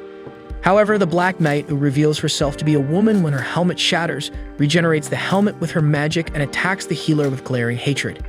Despite this, if there's one thing Usato trained, it was running, so he dashes through the enemy forces with tremendous speed, supported by the fallen great heroes being carried and conjuring spells to delay the monsters. The men of Linger form a human barrier to protect the escape of the great heroes, while Usato heals his friends as he moves away from the battle. The situation seemed under control, but just as Inukami was about to say something important to Usato, the Black Knight throws her sword, narrowly missing the heroes. Despite the imminent threat, Inukami explains to the healer that his ability worked on the enemy, and that her armor is made of mana and was reflecting all attacks back to the attacker. But for some reason, Usato's punch worked. Nevertheless, the immortal Dark Mage laughs and warns that they won't be able to escape anyway. She doesn't know how that boy managed to hit her, but she won't rest until she gets her revenge. On the other hand, Usato wanted to avoid a confrontation with his opponent, but he knows he won't be able to heal the wounded allies with her in the way. Therefore, he stands up and tells Inukami to take care of Kazuki, then advances against the adversary. The knight extends her armor to strike the healer, but he assumes that even if his blows are reflected, he can heal the damage and keep fighting. So he pushes the tentacles away with his fearless strikes. Still, none of the attacks he made return to him, and the Black Knight herself seems surprised by this, so Usato takes the opportunity to punch her twice more, imagining that perhaps the enemy's mana had run out. Even more enraged, the mage attacks again with the same strategy, while Kazuki slowly regains consciousness and notices what's happening around him.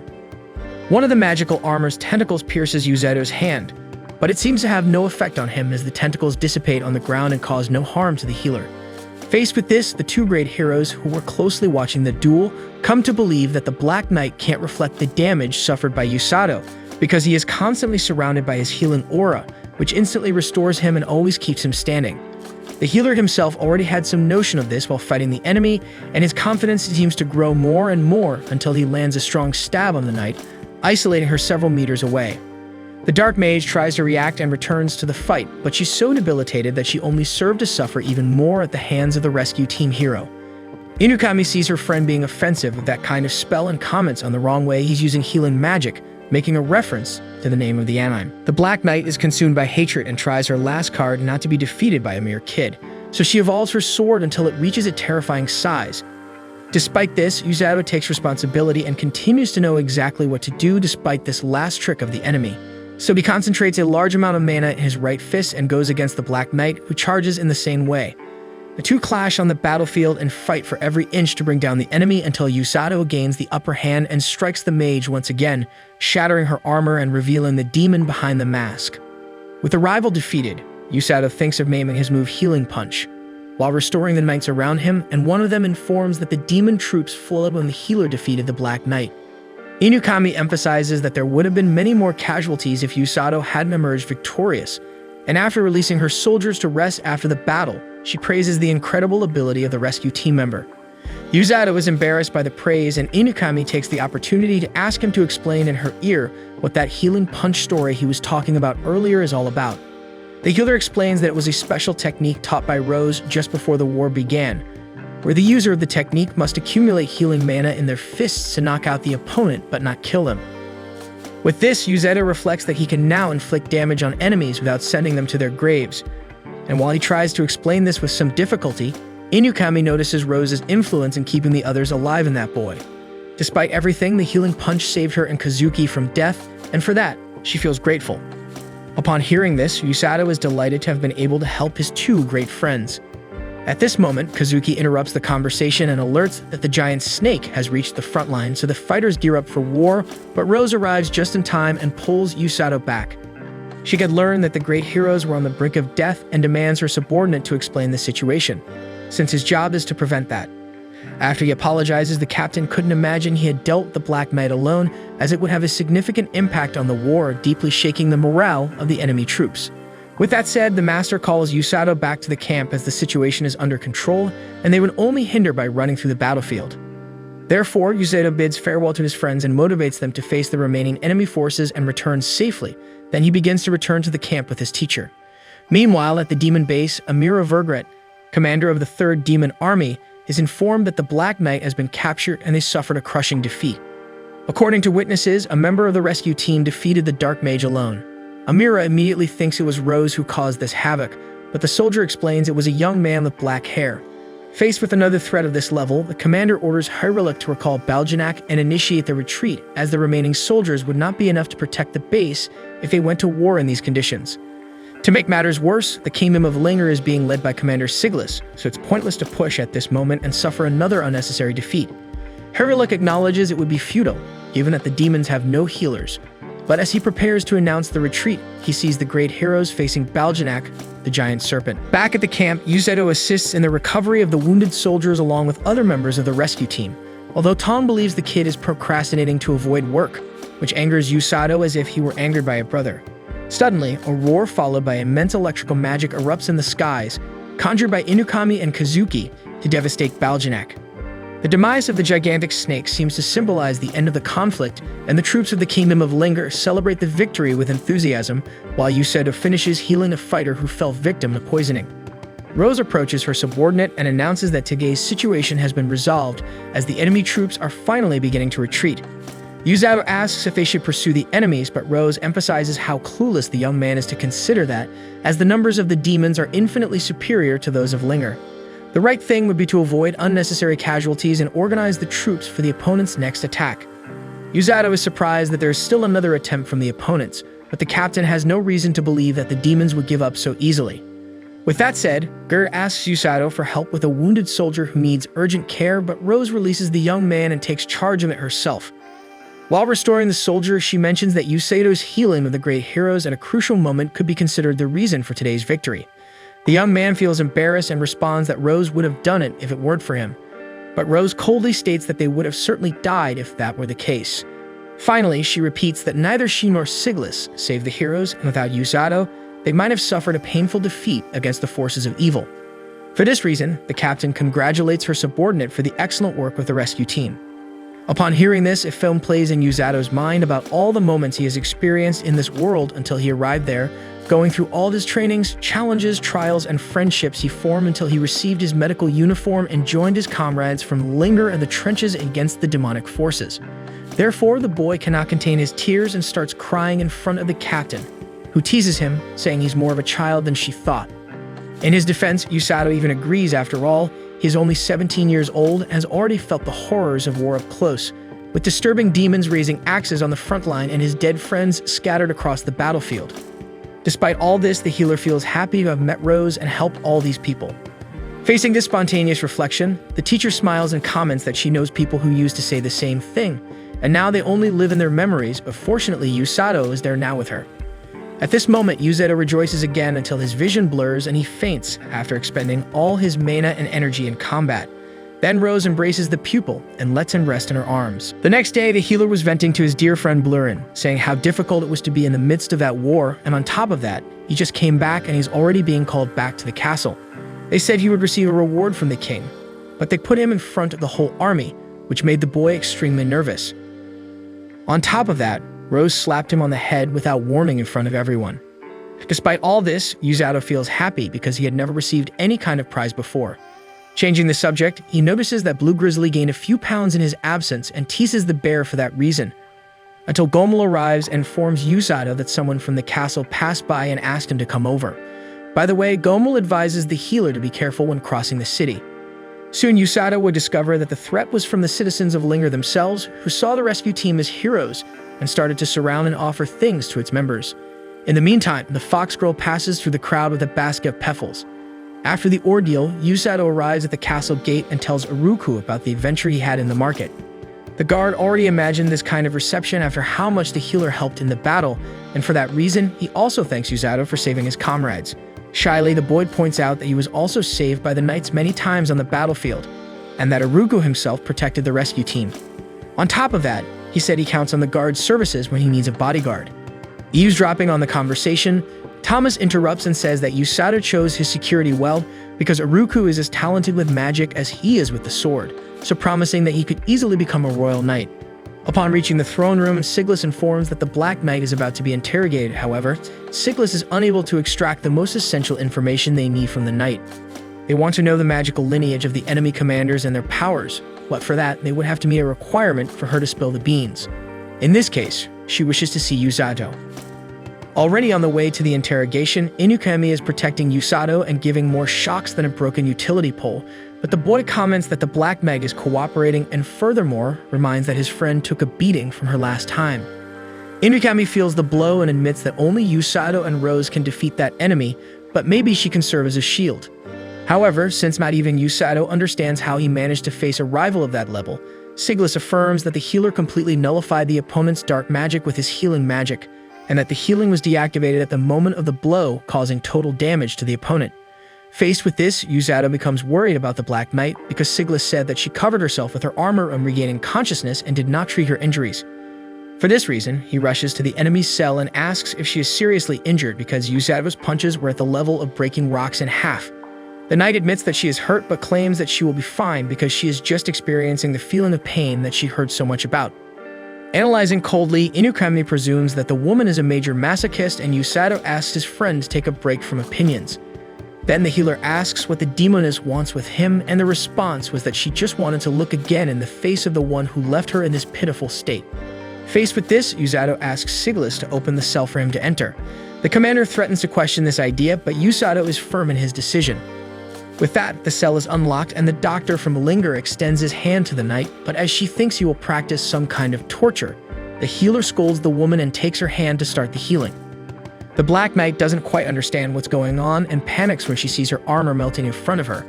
However, over time she feels the relief of restoration and soon calms down until the end of the process.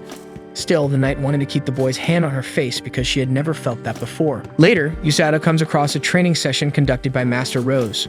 According to her, the enemy forces will attack again at any moment, so Usato needs to learn some things as soon as possible. Usato mentions that he can't perform more complex healings like diseases, but the teacher replies that this is impossible now, and that in fact the idea is to beat the hell out of the boy. That is, if he's not agile enough to dodge the punches. Usato argues that a punch from the woman will disassemble him, but she thinks that the boy relies too much on healing magic to fight, and that the next step is to develop other combat skills. After all, if a wound is cursed, it cannot be healed, and this could be the end of the healer if he doesn't dodge such a blow. However, she asks the young man not to worry because she will go easy on him. So Rose throws her student into the sky, but this time he's smarter about this kind of thing and uses his magic to land without suffering damage. However, Rose uses the time he lost to land and lands a punch right in his stomach.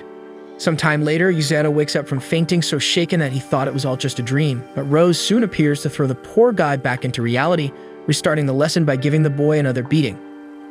After the training, Usato is grumbling that he spent 3 days doing this macabre exercise with his teacher, and that she is definitely losing it with these twisted ideas. However, who is listening to Usato is the Black Knight, who complains that the boy always shows up there to keep babbling. She asks what he wants after all. Usato explains that the captain had a last-minute matter and that's why he got the day off today, so he decided to see how the night was. She threatens to say something to the boy, but gives up and hides her face with her helmet, telling Usato to go away from there, so Usato obeys and heads for the exit. In the meantime, Rose arrives at the king to answer his summons, and he tells her that he needs 2 favors from her. Strolling casually during his day off, Usato recalls the moments he faced the Black Knight during the war until he spots Celia with Kazuki, who, after returning from battle, trained intensely to improve his magic despite her insistence for him to take it easy. Usato notices the girl's silly expression and tone of voice and feels envious for not having the same luck with those who accompany his training. At that moment, Kazuki notices his friend's presence and while talking to him, mentions that Inukami said he made the detainee cry. Usato tries to defend himself, saying it wasn't like that, but the boy was just teasing him. Then Celia comments that they managed to uncover the details they wanted about the enemy army officers after Usato fulfilled the prisoner's demand, and therefore the princess affirms that her father's trust in the healer only grows. Speaking of trust, the girl heard that without Usato, the outcome of the battle could have been different. Usato tries to downplay the praise, but Kazuki agrees with his friend's statement because if it weren't for the doctor saving his skin, things would have gotten ugly for him. But before completing this train of thought, Kazuki acts foolish and tells Usato it's time to return to training, then hurries to leave. As the friend bids farewell, Celia asks what embarrassment that was and wants to know what would have happened if Usato hadn't saved the great hero. In any case, Kazuki tries to dodge the subject to avoid answering the persistent princess, and seeing that scene, Usato notices that his friend is trying to hide the fact that the Black Knight nearly ended his life. Apart from that, the healer is worried about whether the knight will be executed now, since she revealed the most important information she had to offer. At that moment, the Dark Mage was wondering why the guy insists on always passing by her cell. When she hears footsteps descending the stairs, she thinks it's the boy, but it's actually the captain of the rescue team. Rose comments that she wouldn't have bothered to look at the enemy's face, but unfortunately, it was the king's orders. Therefore, she came to present two options to the prisoner, and the first is to spend the rest of her life in this prison cell. When Rose was about to mention the second, the knight shouts that they can kill her if they want, but the captain doesn't want to rush things, so she pulls out the cell key and unlocks the door, leaving the knight terrified. Then Rose reveals that the last option is to allow her to teach good manners to the knight to make her a decent demon. The knight begins to grumble about her alternatives, and the healer decides to test whether healing magic really nullifies the darkness. According to her, unfortunately Lloyd doesn't like to kill prisoners of war, even problematic ones like that. Furthermore, it is known that demons become even more enraged at the death of their imprisoned companions, and enemies thirsty for revenge are more annoying to annihilate. Therefore, Rose attaches an accessory to the demon's neck that seals her mana. Seeing everything happening without the chance to react, the detainee asks where that choosing one's own destiny story went, but from the beginning of the conversation, the leader of the medical team had authorization to make that choice on behalf of the prisoner, and to baptize her new student. Rose flicks her forehead, giving her a small taste of what things will be like from now on. Meanwhile, Usato is making blur and burn off the extra calories, but Rose arrives kicking the student because she had told him to rest today. Usato gives the excuse that he was feeling restless at home, and asks if that's a reason to be kicked. Then she shows the new companion of the rescue team, and as Usato starts to freak out about having a demon on the team with him, Rose calms the boy down with the sole of her boot and explains that it will be fun to train this evil creature. Furthermore, her mana is sealed, so the master tells Usato to stop showing off because she will personally supervise the demon, just as she did with the boy. Next, the Black Knight wakes up from her faint, and immediately Usato laments what she will go through. At night, the healer knocks on the instructor's door, who wants to know how the newcomer is doing. Usato says she was grumbling, but calmed down after the bath and that she's sleeping in the captain's room. Rose replies that the demon will understand her situation over time, and shortly after, she brings up the reason her pupil was summoned. In the earlier conversation with the king, he told her that he hopes to form alliances with other countries to defend themselves from the demon lords, so he wants to send representatives to various nations in an attempt to form closer friendships with them. To carry out this mission, His Majesty chose the great heroes Suzune and Kazuki, and finally Usato. Usato understands why the heroes were summoned, but wants to know what he has to do with it. So Rose asks him to focus on the fact that the Supreme Leader believes he is capable of completing this mission that will dictate the fate of the Kingdom of Linger. Then she instructs her subordinate to prepare to leave and leaves the office. The next day, Usato is picking up a package when two shy girls approach and wish good luck to the rescue team. When answered with a simple thank you, the two leave skipping as if they had won the lottery. In the meantime, the vendor says that the mistake they made last time will not be repeated because they had gotten too excited on that occasion. After that, Usato walks through the streets reflecting on the need to carry out a good mission to protect the kind citizens of this kingdom, until Inukami suddenly appears thinking that this sudden encounter was the force of destiny, while Usato points out that in fact the market is a very busy point of the city. Inukami continues to flirt when Usato sees the fox girl who showed him those eerie visions. The member of the rescue team uses all of his combatant speed to grab the girl once and for all, and she says she was waiting for him, and that it's time for him to pay back what he owes. Therefore, she asks the healing user to save her mother. If you made it this far, comment down below the word milk. Next week, we'll have more of this anime as soon as the new episode is released, so go ahead and subscribe to the channel, and don't forget to hit the like button below to support this video. See you guys.